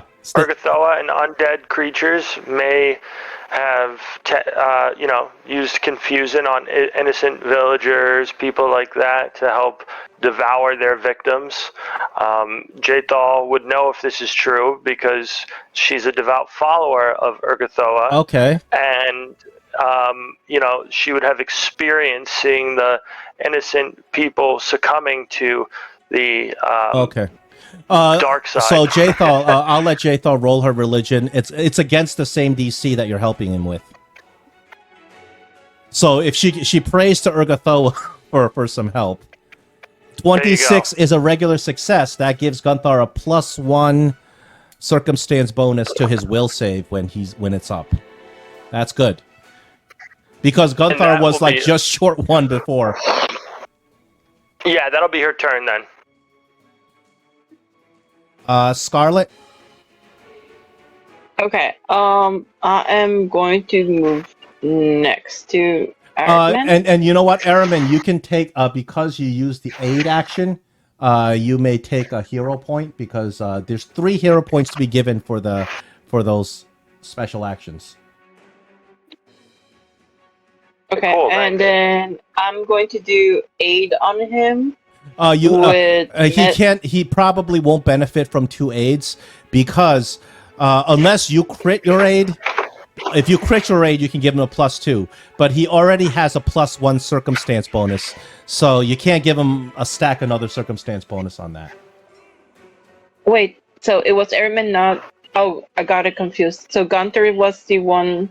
Nobody's confused except him. Well, Araman is also, but Araman is unconscious. He can't do anything anyway. And Jathal did it on Airman. No, Jathal did it on Gunther. Yes, so that means that... Who's she aiding then? Gunther, right? Yeah. Oh, you want to aid Araman? Yeah. Okay, he's unconscious, so I was figuring it didn't matter anyway, but go ahead. Yeah, I was going to do medicine on him. Okay, tell me how you're going to use medicine. Well, I am checking to see his breathing and everything. I'm trying to facilitate his vitals. Okay. I'll give it to Okay. you because you're trying to you're identifying the condition of confused using your medicine skill. So I will accept that. You can go ahead and roll. Same DC, 24. Okay.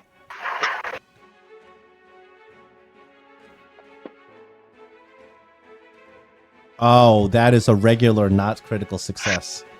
You give him a +1. And remember, when you use the aid action, it costs a lot because you have to spend actions to prepare to aid. Remember that? I know it's a really sticky kind of a rule.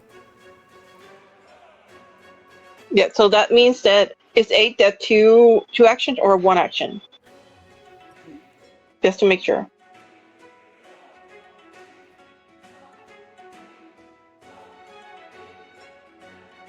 Hold on. John. Um, Oh. The aid is actually a reaction. So this is how aid works. You spend 2 actions to take the action called ready. That means you ready an action for whenever something happens. That costs 2 actions. The aid becomes a reaction for whenever triggers it. You see what I mean? So that costs you, aiding somebody actually costs you 2 actions because it's technically a ready action. Okay. Perfect. Then I end my turn. Yeah. Then. I'm just taking the opportunity for us to brush up on the rules here. Because this combat's a little wacky, so I'm going to take the opportunity so we can at least get a little stronger in the rules. Gunthar, it's your turn. You're not confused at the beginning of the turn. At the end of your turn, you get a save, and you get a +1 to your save because of Jathal's aid. Oh, no, you're going back in? No. Oh, okay. Oh, because I saw you ping there. Okay. So you guys are not able to move your tokens for some reason? I can move. Well, I was Didn't just let me in move ping mode. mine. See, that should be 25 for one move.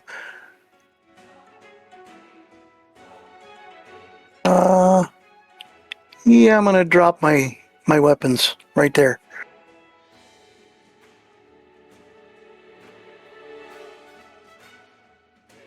Dropping weapons is actually free. It doesn't cost anything. Yeah, but I'm doing it. So, let's see. I'm out of that. Think about the rules. Is there any way you can take advantage of the rules so you don't harm other people? Knowing that you might get confused later? I can run further away again. Yeah, that's something you can do. You can drop prone.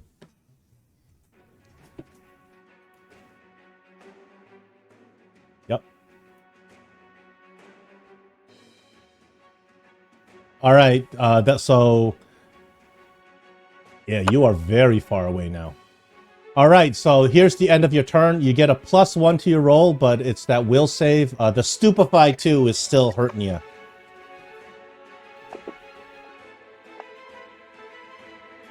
Hold on. So 27, is that without the -2 to Stupefied? That's without the -2, so it should be 25. 25 + 1 is a 26. That is a regular success. So you, unfortunately, even though you succeeded on that, you go from stage 3 to stage 1. Stage 2, I'm sorry, because it's a regular success, not a crit. At stage 2, you are confused and stupefied 1. Even though you succeeded on your save, you're still confused. You guys have just encountered a very high level trap, and this is sort of what happens. But at least you're not getting pummeled by some horrible enemy at the same time. Okay, Aramin, all you got for your turn is a save. +1. Yeah, you get a +1. I think she aided you. So I get a -1. Yes, instead of a -2, if you want to look at it that way. 27 is a regular success. You go down a level. You are stupefied 1 and confused. 27 is a regular excess on a fucking 20. Golly. The DC is 24. Oh, you rolled a nat 20. I'm sorry. No, you cleared it. A nat 20 puts you at stage 1. So you are stupefied 1 Now- only. Hold on. Here's my question. Yeah. What makes it a critical success? Can I still roll a nat 20 and not have a critical Yes, success? it is. Or is a nat 20 always critical? Not always. Nat 20 improves the degree of success by 1. So if the DC is 100, no matter what you roll, it's going to be a critical failure. So even if you roll Nat 20, it turns a critical failure into a regular failure. So there is an instance where even a Nat 20 won't be successful. But Okay. but it's Thank you rare. for explaining that Yeah, to me. you'd have to be fighting a very, very high level enemy to be in that situation. All right, so you got a critical success, so that brings you 2 stages up to stage 1 poison, which is stupefied 1, no confusion, but you're unconscious anyway. All right, Talos.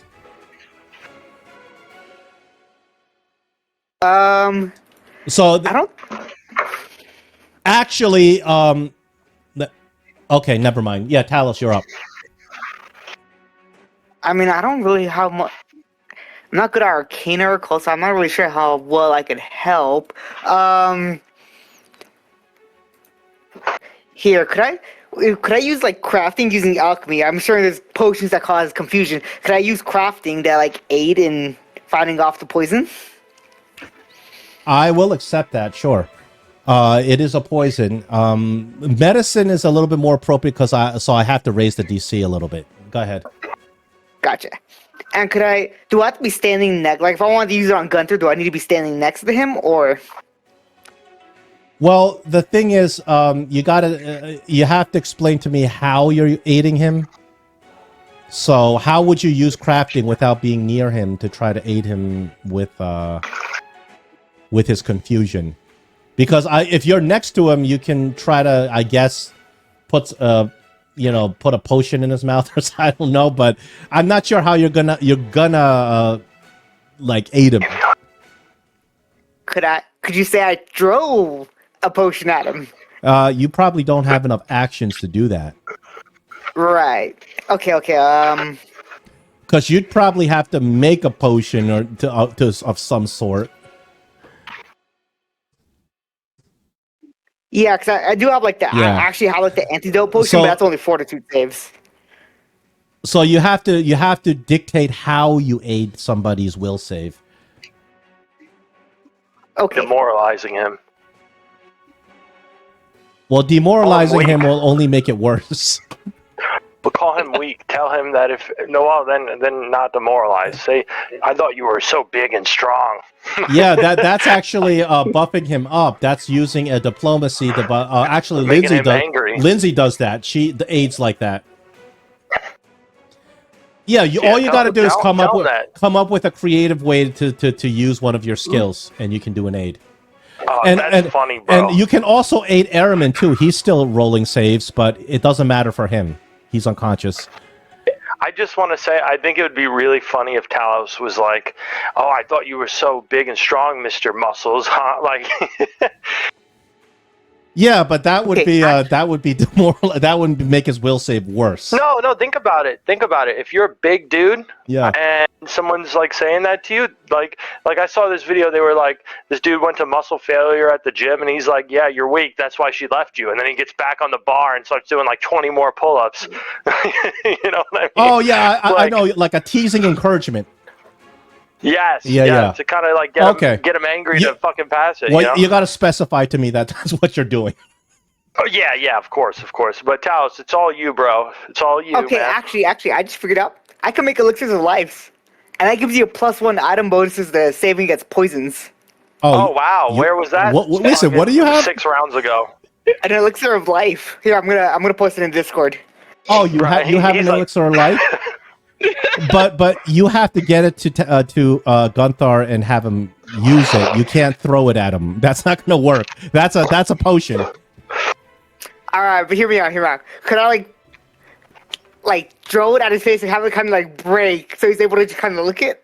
If you want to do something like that, I'm going to make the DC so high You pretty much have Okay, to roll never a mind nat then. 20 to succeed. I'll let you John, try. John, I always want to John, let you J- try, but you got to roll a nat 20. John, J-Thal's like, she's like, I could cut him enough, and maybe then it'll work. That's actually Okay, what okay. Jathal's thinking because it worked with you. She's thinking we just take him down, and then we sort it okay. out later. Actually, I have a question. If I load it into my Dragon Oh, Crest God. rune from my shield, could I could I hit him with that with a sudden charge so that I can move and hit him with it at the same time? Technically, no, because the elixir of life is not an offensive potion. But it's a really good idea. I'll let you do it with a -2 circumstance bonus to your attack. Circumstance penalty to your attack. I have to charge you for it. But that's one of those improvised kind of situations where I can let things happen, but I gotta give you a plus or a minus. So -2 circumstance bonus if you want to try to do that. Okay, yeah, I'll go for that. All right, so it takes an action to load it into your Dragon's Crest, assuming Okay, you have your shield out. Yeah, so from where the position I initially started at, I would have been over here. Yeah. But you take an action to load it in, and then I have sudden charge. And with sudden charge, I would have the movement to run up to him and hit him with it. Okay. Yeah, we can do that. So you take Sweet. one action, you load up your Dragon's Crest. The second action, you sudden charge up him, and you can attack him. But I'm going to give you a -2 circumstance penalty. But the good news is that not only did Gunthar drop his shield, but he also is off guard because he's confused. Ooh. So that nullifies the -2 circumstance penalty I gave you. Every little bit helps.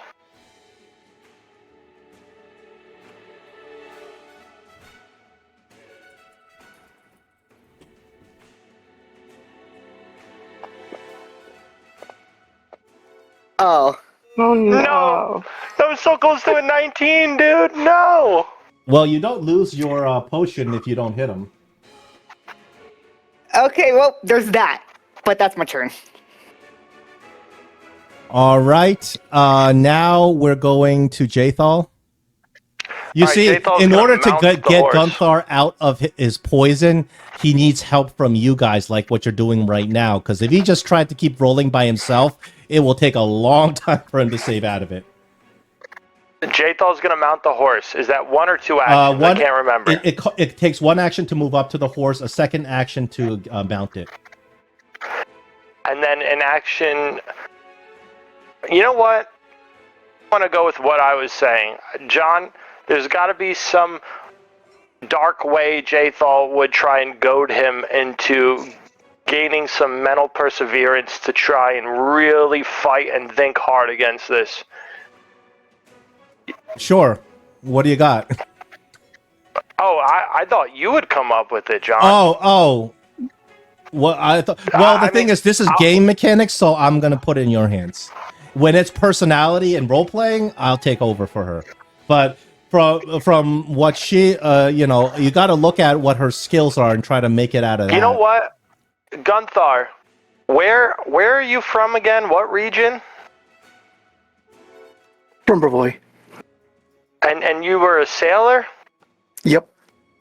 So, okay, I think Jathal would probably say something of like, really, the unconscious one seems to be looking a lot better than the weak sailors from Bravoy. I thought the sailors there were stronger than you.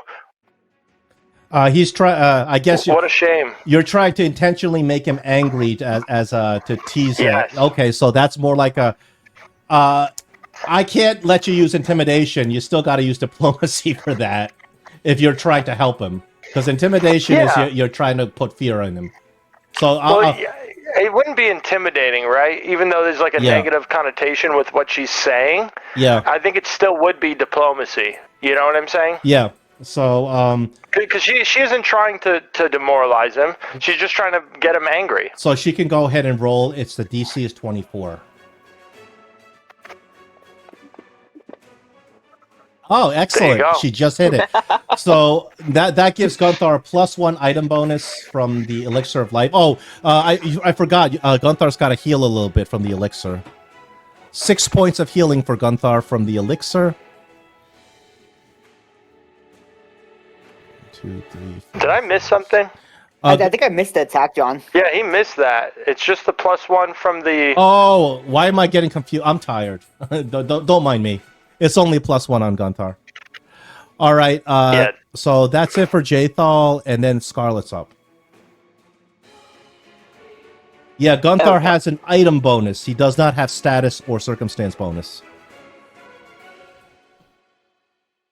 So if there's something you can do to give him a status or circumstance bonus, that would help.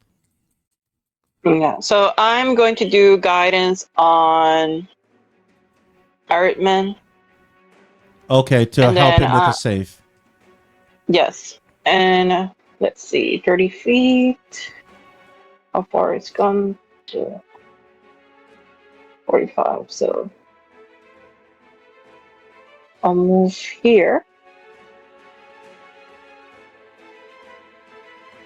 And I'll use guidance on him. Excellent. And then add that into my turn. All right, Gunthar, you're up. You have no weapons, so you got 3 strikes against Talos with your fist. Your So fist, just a flat up your 20? fist still hurts. You can just use your weapon attack. You have to use the weapon that's not a +1 because your fists aren't +1. All of my weapons are +1. Oh, just then subtract 1 from your regular attacks. I mean, question, John. Would the guidance not help him give a +1 to him for that? Well, doesn't he get to? Don't you get to choose when to use the guidance? That's a good question. I really don't know. I'd have to read up on that. We're learning so many rules today. Okay, I put it on the chat. Let's Okay, see. so it says you granting the target a +1 status bonus to 1 attack roll, perception check, saving throw, or skill check the target attempts before the duration ends. The target chooses which roll to use.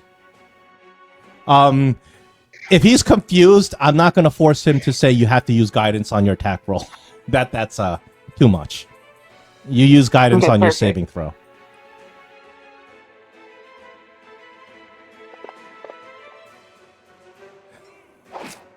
That might be a crit. Oh no, it's not a crit. Talos, your armor class is greater than 18, right? Yeah.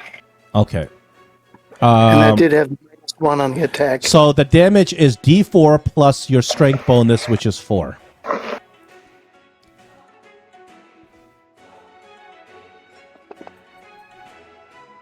All right, Gonthar clocks you for 6 points of damage, and you gotta hit. You gotta swing at him 2 more times.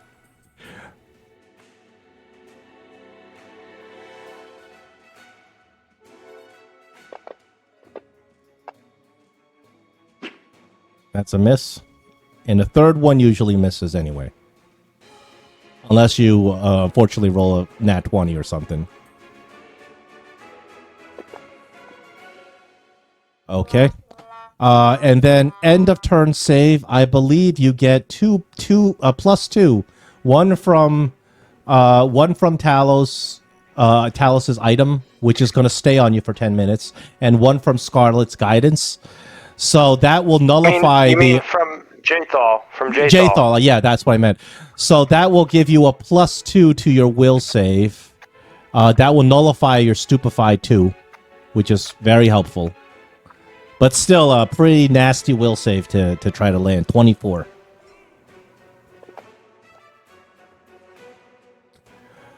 Gunthar, do you have any modifiers on that? Let me see. Let me see. What is your will? Your will is +9. So the regular roll is a +9. The stupefied makes it a +7. But then that's nullified, so it's still a +9. So it wouldn't be a plus. It's only 23. Got it. Yeah. Oh man. You're so close. It was a 23. You gotta keep going until you roll a nat 20. That's pretty much how it goes. Or or they take you down. Aramin, you got your save. You have guidance, so you get a +1. Remember, you can save out of this, or you can slip back into the. Well, even with those bonuses, that's going to slip you back. You are stupefied I mean, one. I'm unconscious, so Yeah, I don't think it really matters for you. You're going to stay unconscious for longer than the duration. This is round 7. That's when the poison ends. Thank God. Because I was getting exhausted. It's as well. Gunthar, all of a sudden, you come to your senses. Both of you, the duration of the poison has run out. So you guys are out of the combat initiative. I'll give you 10 minutes of rest.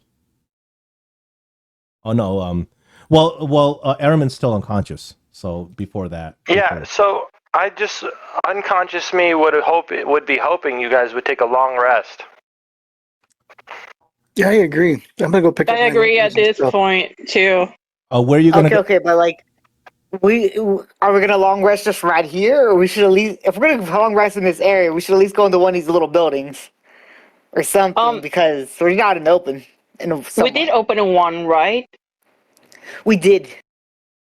We can use that one. The one you opened is this one, to the bottom right. I'm gonna take the dying plants is probably over by now. So this is the one that you opened. That sneaky guy came out of.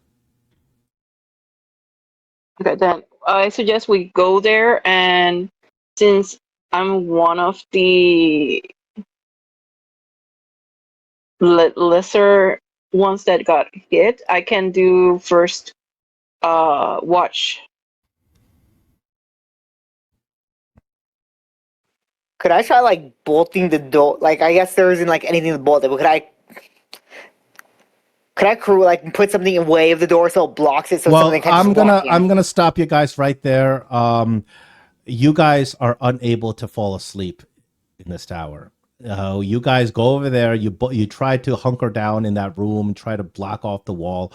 But the minute you fall asleep, you see these horrific images of screaming faces. You see this woman dancing, that same dancing figure that you saw before. You see her just nonstop until you wake up 5 minutes later. And every time you fall asleep, you just wake right up. You find it impossible to sleep here. Okay, that's it. Let spider climb outside of this. I need my good sleep. Aramin still has 0 hit points, so he's still napping. Let me look how many potions I have left real quick. Wait a minute. Does that mean I could get a long rest? Well, no, you're not technically sleeping. You're just beat up so bad that you fell unconscious. I don't know, John. I'm pretty sure if I'm unconscious, if I wake up, that. All right. Oh. Okay, we need to take a break because we haven't taken one tonight, and it's already getting to almost 10. Survival. 27 is a success on your camping. I don't remember if it's a critical success. I have to check that. I don't remember either, especially since this is high power. So I thought that maybe it's not. Let me see where you guys are technically. Are you in the Nara Marshes? Yes, you are. Yes, it is. It is a higher DC, so it's a regular success. Does anybody want to do any camping activities? Yeah, I'm gonna organize a watch. Okay. Nice. Oh, very good. I think that might be no, that's not a crit. That's still a regular success. All right, let me do an encounter roll for tonight. Wait, can I do something real quick? Yeah, what do you want to do? Just walking by Jathal, I just want to make a comment, basically, because she does respect Urgathoa, correct? Oh, she venerates Urgathoa. She's promised her whole soul to Urgathoa.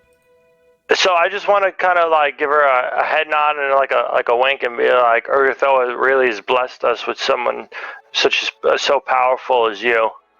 Oh, you're hitting on her. Yeah, I'm being a little simpy simp, Let me see. Well, let me see Jathal's, what's it called? Her, you might have maxed out her, I did. I think we did, but I'm still gonna do it. okay. She appreciates your attention. She does tell you that she says, "My lord, if there's anything that I can do to, ease your burdens, I'd be more than happy to." But you can tell that she won't enjoy it. But I'm not sure you even care. But it's up to you. But she is trying to look for a way to enjoy it, so you can see that she's she's a warmed up. She's not. I wouldn't say warmed up, but she has aligned herself with you because seeing that you are very powerful. That I was is gonna something say that she's dead, so she's probably kind of cold, right? Yeah, she's cold, but she's warm. But she's more like a. How's that go, John? The heat never bothered me anyway. The cold never bothered me anyway. Yeah, that's exactly. That's the song. The cold never bothered me.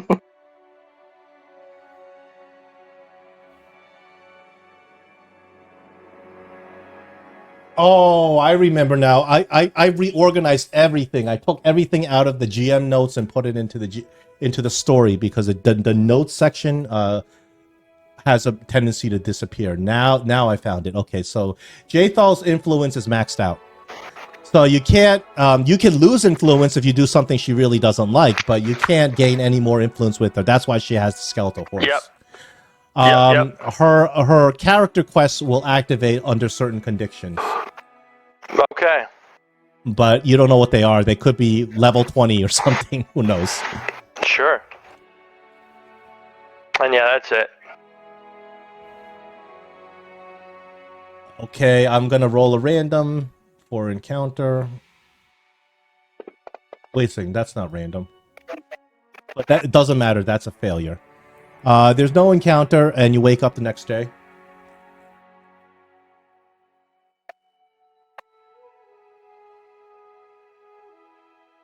Okay, so we're all in agreement to try the horse method. Just try the tower again. Let's do it, John. The horse goes through the bottom of the tower without any problems.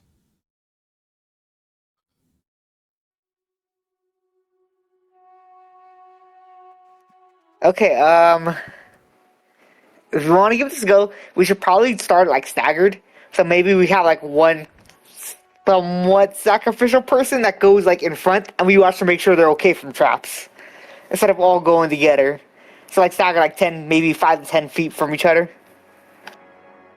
Well, I did it last time, so it can be someone else's turn. Yeah, give me a marching order, and I'll move you to the appropriate area. I'll go third. I will be last. Okay, I'll take point. I'll go in front. Okay, Talos in front, and then I'll go second. okay, Gunther second, and then who's next? I'm the last one. Okay, so Jadal. Jathal's next, and then Aramin, and then Scarlet. Okay, perfect. Do you want Jathal's horse up there? He's gonna be squeezing. It's gonna be real narrow.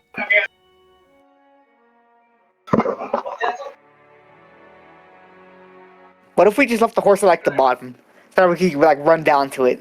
The horse is Jathal's companion, so it'll do whatever she says. I guess it would just stay in the base of the tower. She can even dismiss it if she needs to. Can it just wait at the base of the tower, like right here? Yeah, it can do that. So it'll wait down here. All right. So Perfect. So you guys start heading up the stairs very carefully, looking around, making sure there's no other traps or anything. The stairs, are mostly broken, but they are traversable. The second and the third floors have fallen through, and there's nothing on them. The wood that was holding the floors together has completely rotted and collapsed. But the third floor, the top floor, has a stone roof, and then looks like there's more wood planks on top of that. So the stairs, actually, once you go up all the stories to the top floor, the fourth floor, the stairs end in a circular room featuring wide windows draped with hanging vines. And it offers like this big panoramic view of the keep and its surrounding areas, as well as the overgrown courtyard and the forest beyond. And there's an open circular skylight in the ceiling that provides glimpses of the sky. The walls between the windows are carved with exquisite motifs of nature, plants, animals, and the like. There's actually like etchings of gold inside the leaves of the nature. Very, very fine, delicate, beautiful work, also ancient. There's a riot of flowers and plants and bushes that sprout from the thick loam that carpets the hall, as if once walking into a fantastic Everglade, elevated high above the forest floor. So this is all artistic, the artistry of the ruins themselves. Is that a blurb that you could put into the chat or no? Yeah, you go. Awesome. John, if I throw a religious check, can I know if this is a motive for God or something like that? You can roll a religion. It's going to be a higher DC. Okay. Don't know.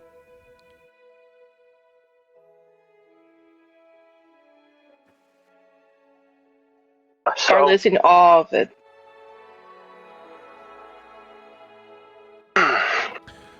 If I pop Detect Magic, which is my innate ability. Yeah, give me 1 second. I'm going to move you guys to the top of the tower. It's on the same map. It's just a little bit over. Okay. There we go. Now move the horse back.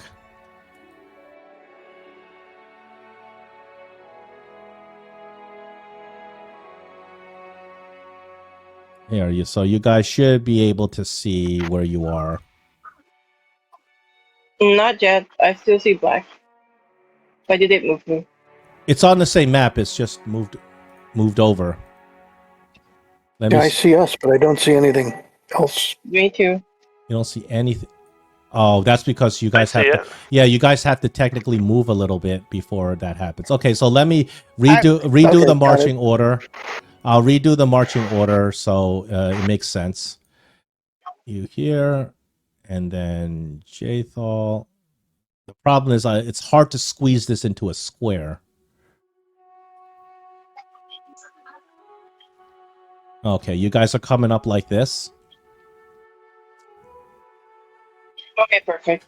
So you come into this beautiful, ornate-looking room. The furniture's not there, obviously, because it's all decayed. But the floor and the walls are all these intricate, beautiful carvings of nature. And as you come up here, you kind of you hear some sort of whisper. It seems to be coming from somewhere maybe above you. You're not really sure. And the whisper says, "You've come back. You come to die."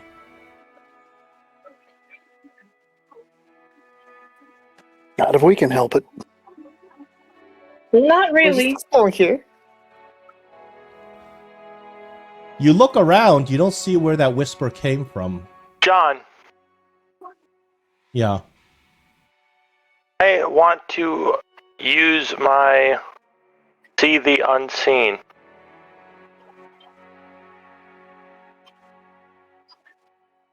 Oh, on. Sure. I keep throwing it in the wrong fucking... I'm trying to add it before... to the chat. Hold on. Here we go.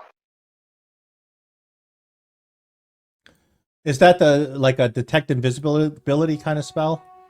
Your gaze pierces through illusions and finds invisible creatures and spirits. You can see invisible creatures as though they weren't invisible, although their features are blurred, making them concealed. That spell would have Yeah. been so helpful last time you were here, but you cast that Oh, yeah. spell. Yeah, you don't see anything. But I will allow you to roll a perception, a regular perception.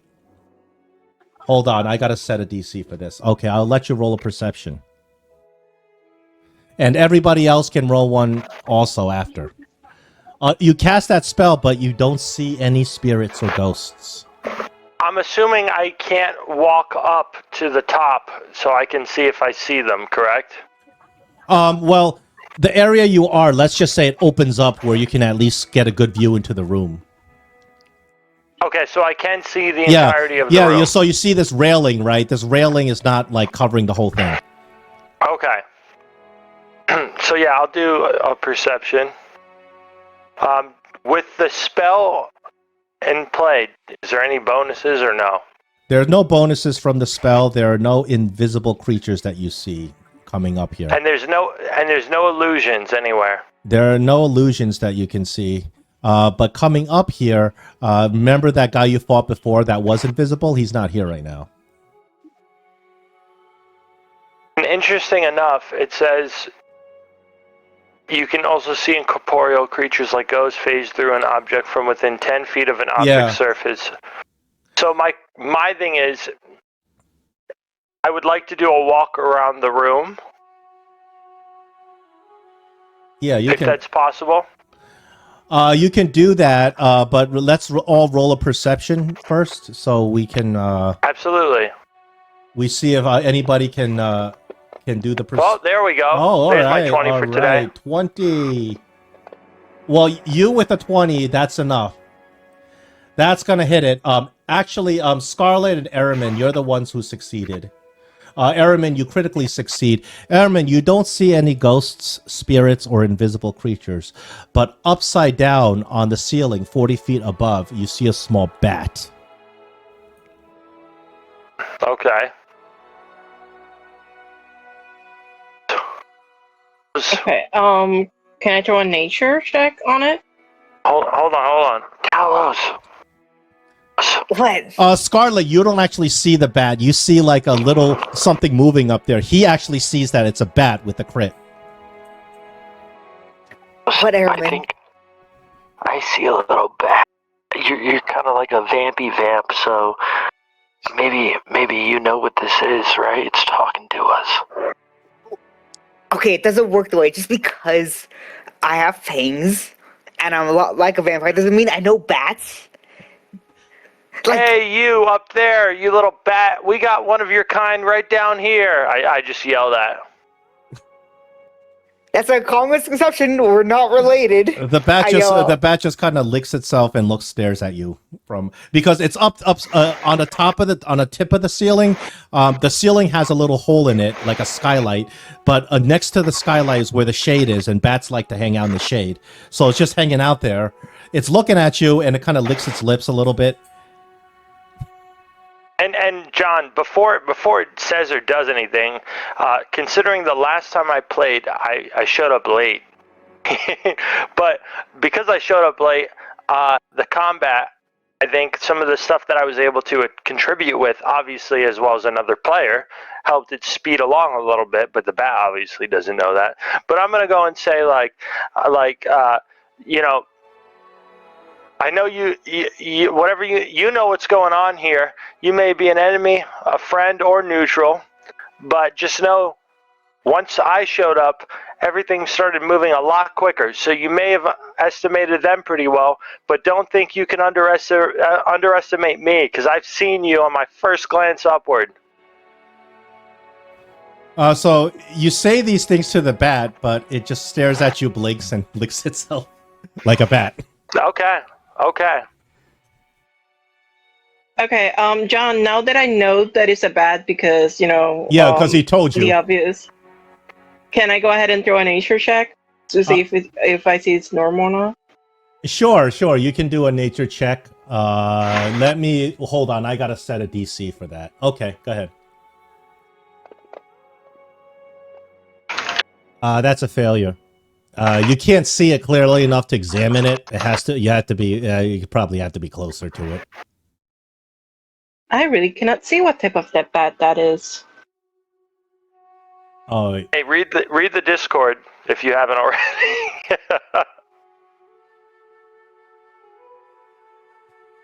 Talos, do you speak bat?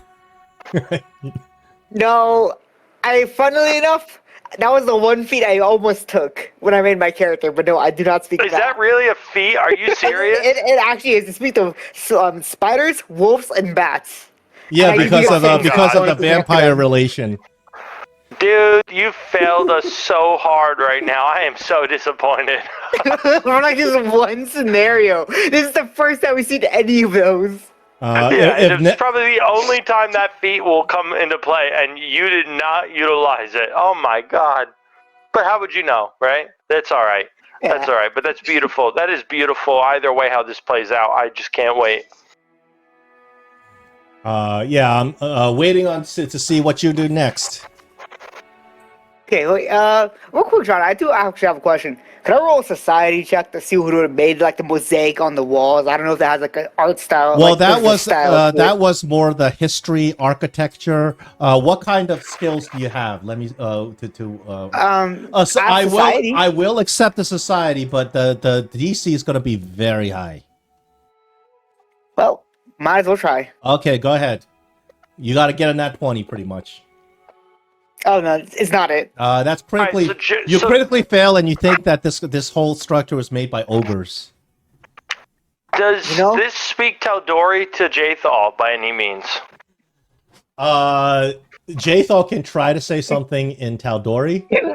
The creature doesn't seem to respond to that. No. I'm saying the mosaic and things like that.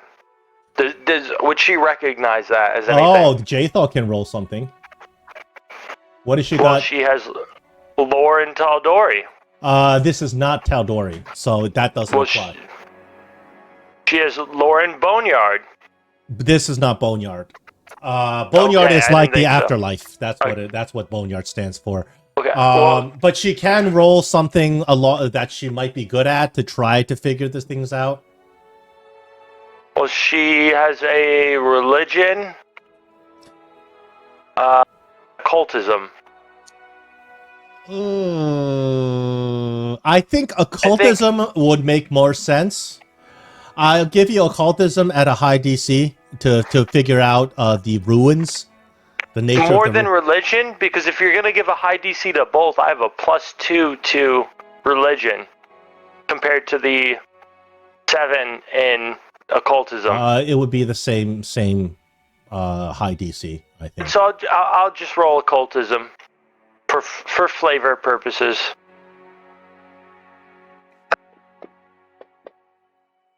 Nah, she has no idea. Nope. No, Jathal knows Taldori. She would have pointed it out if this were Taldori. Okay. And as Araman, is there anything with Arcana that would show this? I'll take Arcana. I think we can make an argument that Arcana would, but it's going to be the same high DC as Jathal rolled. Whoa! 26 is the DC. You just hit it. You kind of look at all these etchings on the wall here, these beautiful etchings, and you notice that a lot of them do look like they are kind of, magical, but they're decorative. They're not spells or runes, but they're kind of magical in nature. And you come to the realization that this structure was built by ancient elves because of the rudimentary types of magic they used to use. That's what explains why it's designed this way and why it's so old. Elves were like the very, very first people to ever exist in this land. Oh, wait a minute. Whoa. Would Jathal... There's no history in this. Yeah. Jathal does not know this place. But she is an elf, is she not? Yeah, but she doesn't recognize these things. They're older than she is. Damn, so I'm more knowledgeable than she is on her own... Well, you're more knowledgeable because you understand magic a little bit better. These things are older than she is. These things were existed before Starfall. which is probably the beginning of recorded history. You know, like the years AR 4000. That was year AR 0. Was Eridan Rising, and before that was Starfall. So it was this was tens of thousands of years ago. It's older than she is. Okay.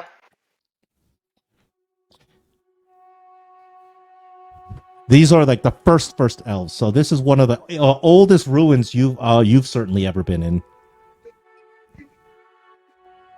But that doesn't really help you figure out what the hell you're dealing with right up here right now.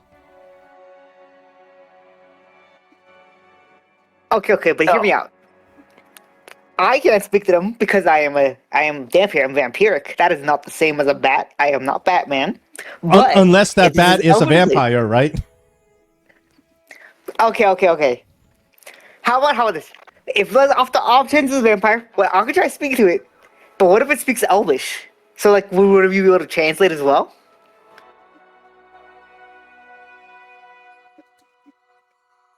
Bad idea, good idea? No?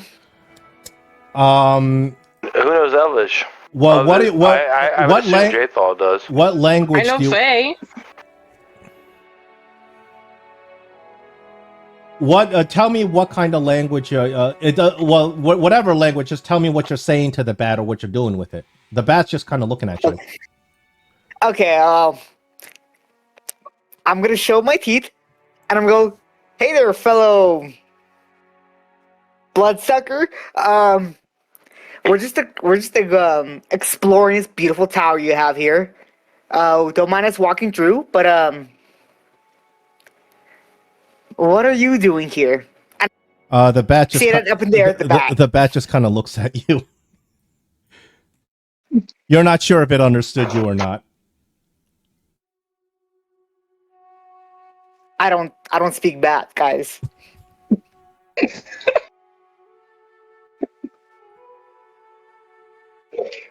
I'll try Faye.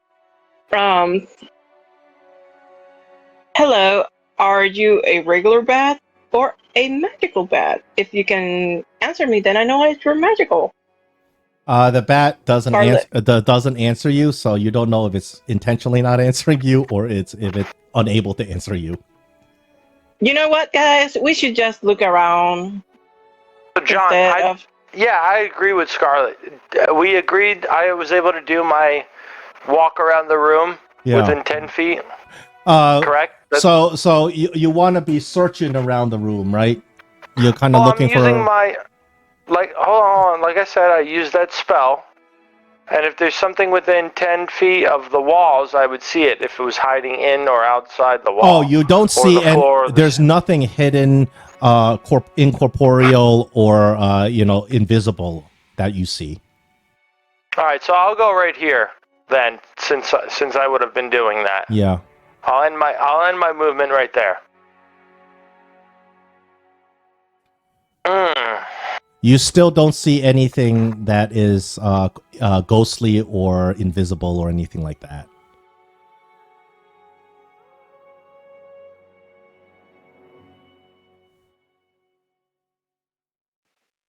You have no idea how tempted I am to throw a frostball up at the bat. If you're going to do that, Scarlet's going to stay right there so that she doesn't get in the middle of a fight. I'm going to speak out to the voice. The last thing it said was basically goading us to a degree, correct? Yeah, you're not sure what the voice was about, but the voice was affecting the minds of all the... It wasn't affecting yours because you didn't get in the tower, but you saw it affecting the minds of the others. There's something going on. Where are you? I'll say that. Where are you? No reply. Whether this bat is related or not, we fought and your fate creature ran away. Your champion was a coward. Where are you? Where's your champion? You get no reply.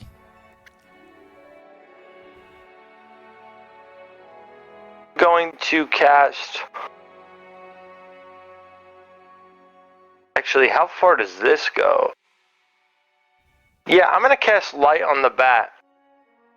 Cause it's a cantrip. If it's a true bat, it probably wouldn't like that. Like not on the bat, but like next to the bat, because it's a bright light. And if it's a regular bat, it's going to fly away. Here's my thought process, John. It'll fly away, right? And if it's an illusion, it'll be completely unfazed. And if it's something stronger than a regular bat or an illusion, it won't move at all. So where are you going to cast the light spell? You have to specify like an object or a... Like 5 foot next to the bat, right in front of its face. It's 40 feet up, so you're going to cast it like on the ceiling? 120 range on it. Okay. So if you cast the light next to the bat, the bat kind of like pulls away a little bit. It kind of flutters over to the other side to get away from the light. And then the bat looks at you and it starts squeaking.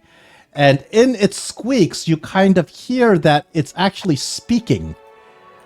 And what it says is, please leave. You're going to make my suffering worse. Please just leave. I'm a prisoner here. It said. I cut the light spell out immediately. I cut it out immediately. It says, this place is damned. It's cursed.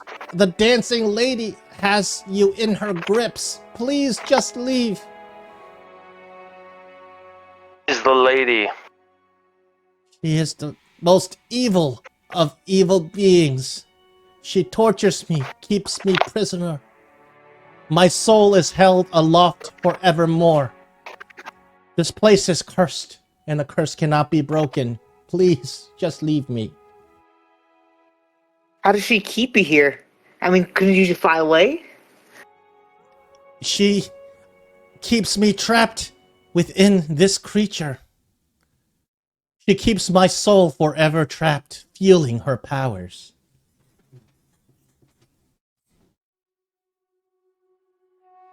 Or she... So, go ahead, tell us. Oh, both of you go. Come on, I'm enjoying watching this. Let's go. Is she a witch and has you under a spell as a companion or something like that? She is a powerful Fey goddess. Oh, Fey goddess. Oh, I roll my fucking yeah. I roll my eyes and say, "Yeah, we've dealt with those before." At least I would assume, John. Am I incorrect? But she is the one of the most powerful. Does anybody have first world lore? You know who does is Jubilost. Jubilost has it, but not. I don't think any of you guys have it. No, I only know Faye. Does Neg have it? Oh well, Neg's not here. But if he were here, would he have it? That is such a random. No, the first world is like Feywild lore. That's actually very important in this campaign. Well, then maybe he would. He doesn't. Jubilost does have it. But Jubilost is not here right now. Which makes sense because he's a gnome. I'll yell at him. Why is she here now? Why would a Fey Lord be interested in here and you or us? The unending power of elven blood runs through these ruins. She says, a part of it is my blood.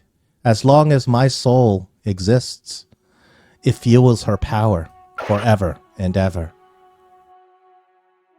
Is your soul tied to the bat? Even if you destroy this body, my soul will be trapped into another by the dancing lady. There is no end to that curse. What if we brought down the tower? Would your soul be unbound to it? She says, the ritual to try to end this curse is too horrible. And it should never, ever be done. And the bat shakes his head. Never. What is the ritual? The bat says, it's better you never hear of it. It is ancient and forgotten and dark. I look at Jathal and I'm like, speak up. Jathal just looks at it. She says, that actually sounds just like the thing that we can carry out. So the bat says, to perform the ritual, you need blood. A lot of blood to dilute the pure elven blood of these ruins. Any blood will do, but it will need to be a lot. You will all need to bleed.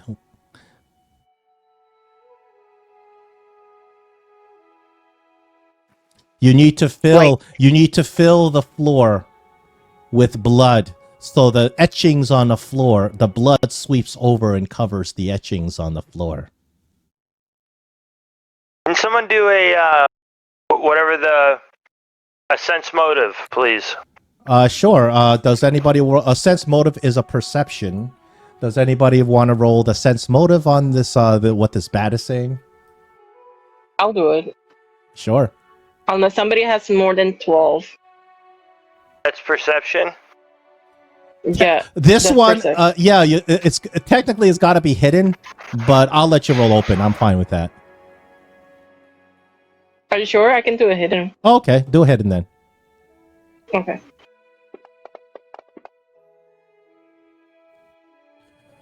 The bat seems like it's telling the truth. Hate you, John. Hate you even more, Scarlet. I would have feel let you that do it it's telling open, the so you truth. would have known if you rolled a nat 1 and a nat 20. I know what that roll was. That was a failure. Yeah, he's telling the truth, guys. Uh-huh. Okay, well, let's say we do this ritual, There you and go. it's truthful. Like, is this lady just gonna let us do that? I mean, she was here, and does she leave? This Fey Lord? She has And did she that has perception prove anything? she has exhausted much of her power and returned to the first world for now. But she will be back soon. 24 pass anything.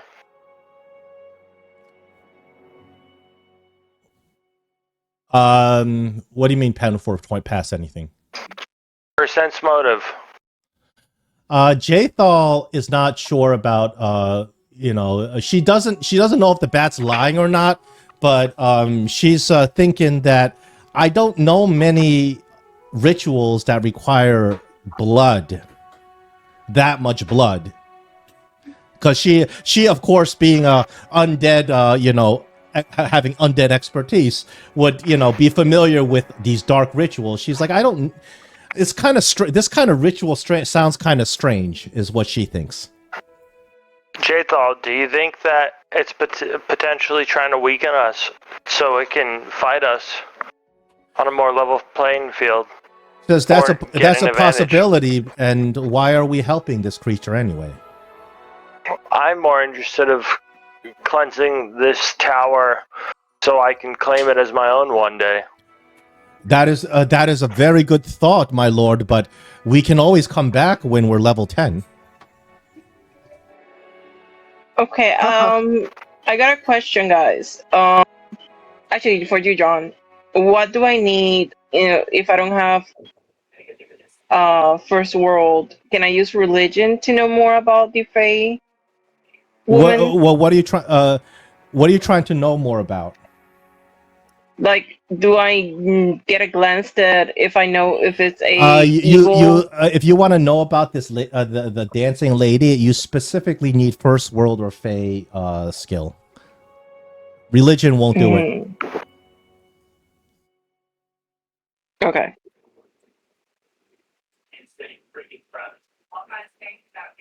I mean, if this is a dark lady, this is the evil Fae, how would an evil dark ritual hurt her? Wouldn't that... This sounds like what you feel, right? So what the bat said is that the dancing lady is a Fey goddess, and she is like supercharging her powers by absorbing the pure elven blood that is innate to these ruins. If you dilute that elven blood with your own blood, then her powers will wane. That's what the bat is saying. That's the ritual that you need to do. And in order to perform the ritual, you have to cover the floor in your blood. Wait, John. Actually, we do have a connection. Tell me, since I made a pact with the Guardian of the Gloom, and she's a Fae, can Okay. I somehow get information from her, like a feeling that if the goddess is evil or not? You don't get to just kind of like you can't just ask her directly. She shows up whenever the hell she wants, but she did give you that little jar, remember, where you planted your seed in? Yeah, I was going to take it out. Okay, so I'm going to take the little jar with the seed inside. When you take the jar out, the bat kind of sighs. And you look at the jar, and your seedling has started to sprout, which makes you happy. But other than that, you don't get any information. But I do got his reaction. So, do you know what this is? What is this then? From your reaction. He looks at the soil. He's like, that soil is very different. It's something very special, very magical. I just get such a powerful feeling when I see it. I can't explain it.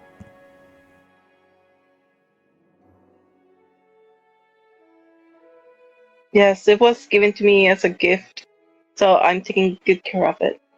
And you see Scarlet patting the jar. Yeah, so you can't summon the Guardian of the Bloom just out of the blue. She shows up when she feels like it, when there's some world-changing event or something like that. Like she had to kill when she helped you kill the Stag Lord, but you can't just summon her like that. Actually, well, hold on. I have a question. Yeah. Who made a deal with the lady we owe money to? And is she not Fae? The Mosquito Witch. Oh my god. The Mosquito Witch you're talking Fae? about? Is she Fae? I don't Can't think you guys don't actually know if she's Fae or not. Who made a pact with her or a deal with her? The person who Gunthar made the deal to raise him from the grave. No, Gunthar was dead. Yeah, so Gunthar. Oh well, the deal involved Gunthar. Valerie's the one who's the proxy. Yes, but all right, John. Here's a couple questions. There were some people that had to make an agreement with her. That's my first line of questioning. So, am I wrong on that? What do you mean? Some people to pay the 5,000, the 2,000. Yeah, I think you guys. I don't know who exactly. You guys did it as a group, from what I understand. No, I made it clear I didn't. I made it very clear I didn't. But at the same, in that same token, my question is: those who did, if she was a Fey god or a Fey creature, that would have been a deal with her, and that would have been a pact with her, correct? By that train of thought. Well, I can tell you this: that Neg, he's a warlock. He's a witch, not a. He's a warlock and witch. But they both have patrons, and when Neg met the Mosquito Witch, he had the feeling that she was on the level of his patron. That's as much as I can tell you. And his patron was Fae? He does. The witches in Pathfinder don't know who their patron is until they hit like level 20. At level 20, the GM was going to reveal just like the Oracle does not know what their final mystery is until level 20. But of course, the GM can decide to tell you earlier. Okay, the reason I was getting at is, do we have a way of contacting that mosquito bitch? Which I mean, nope. Like that goblin said. Well. The first time you found her, you found a bunch of fairies that led you to her to find Gunthar. Remember? And fairies are Fae, correct? Yeah. So you can go back and find those fairies and ask them. But beyond that, you have no idea, because when you realized after you visit the Mosquito Witch that everything that her whole hut and everything was just an illusion. But Scarlet's seedling was given to her by a Fae creature? The creature that gave Scarlet her she didn't get a seedling. Seedling is hers. she planted her seedling inside this magical jar of soil, and that jar of soil was given to her by the Guardian of the Bloom, which is the Fey goddess that helped you defeat the Stag Lord. Remember when you fought the Stag Lord, you had these extra powers. Some of you, those of you who kind of accepted a pact with the Guardian of the Bloom, got those powers. Is there any mechanic in this game for me to try and get the blood witch or whatever here if there was a way for me to speak out to her? Is there anything I could do? Not that you don't have any means to talk to her directly like that. If you want to go try to find her, you can go find those fairies that led you to her. Yeah, no, that's not applicable. All right. Okay. So I'm gonna yell out to the bat. So does this need to be humanoid blood, or could we go like hunt some animals, bring their bodies back, and cover their blood? It must be the blood of willing creatures willing to lift the curse. Well, Valerie. Yeah, you can bring Valerie here and just bleed her dry. She's willing to do it. It's a noble cause. And we don't have to pay that chick. Scarlet shakes her head. Nobody's speaking out for Valerie here. Poor Valerie. You know, she cut off her hair for you guys. I am. You know, she's been a pretty good general. She won off multiple it's called Stag Lord Troopers alone. She is the most. She is also the most noble, incorruptible follower you have, and she offered herself to save Gunthar's life. Yeah, like, you got very honestly, loyal. Yeah. I mean, you guys can bleed Tristan instead. You didn't do anything. You didn't do anything. Can I do an Arcana check? Would an Arcana? I'm trying to think what kind of checks could help here. What are you checking out? That's the question. What are you looking at? I would want to know, I guess, if that ritual would make sense from a magical point of view. Hence Arcana. That would be more occultism in terms of the ritual. I'm gonna kill Neg. I'm gonna kill him. I will accept. Where is he? I will accept a higher DC Arcana check. Sure. Can I get guidance? Yes. From a teammate, thank you. And that gives me a +1? Yeah. Yes. Well, let's see. Do you want me to put it, or would you? Oh my God. I use a hero point. Do you have any left? Yeah, you gave me one back for using 8. Oh, that's right. That's right. Yes.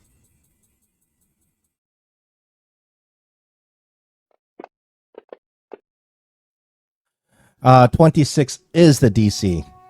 You don't think you don't think it makes much sense from a magical perspective. Okay, so I'll tell the lies. I'm well versed in the arts of the magical realm and the arcane. Or I guess I could just say the arcane. I say out loud, but then I quickly correct myself and go, well, what is it that you're hiding from us? Are you part of her? Are you a minion of her? The bat looks at you and says, "I grow weary of this." And the bat polymorphs back to its original form as the dancing lady as she drops upon you, and combat begins. But unfortunately, it's 11. You guys made the right choice in not believing the bat. It was trying to deceive you, of course. This is what the dancing lady looks like. This is the lady that was dancing earlier as an image, like a ghost form. She just happened to be polymorphed this time as a bat. But now she is upon you, and you guys are going to have to fight her. But it's 11 o'clock.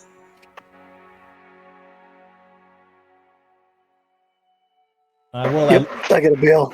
I will. I don't know what you guys can roll as initiative. I don't know if you can beat her initiative. Yeah, because we're not level 10, right, yeah, John? You know, I got that hint. No, I didn't say she was level 10. Come back when you're level 10. Well, yeah, I was just joking around. I didn't say you guys are in a level 10 zone. If you were in a level 10 zone, there's no way you can even damage that enemy.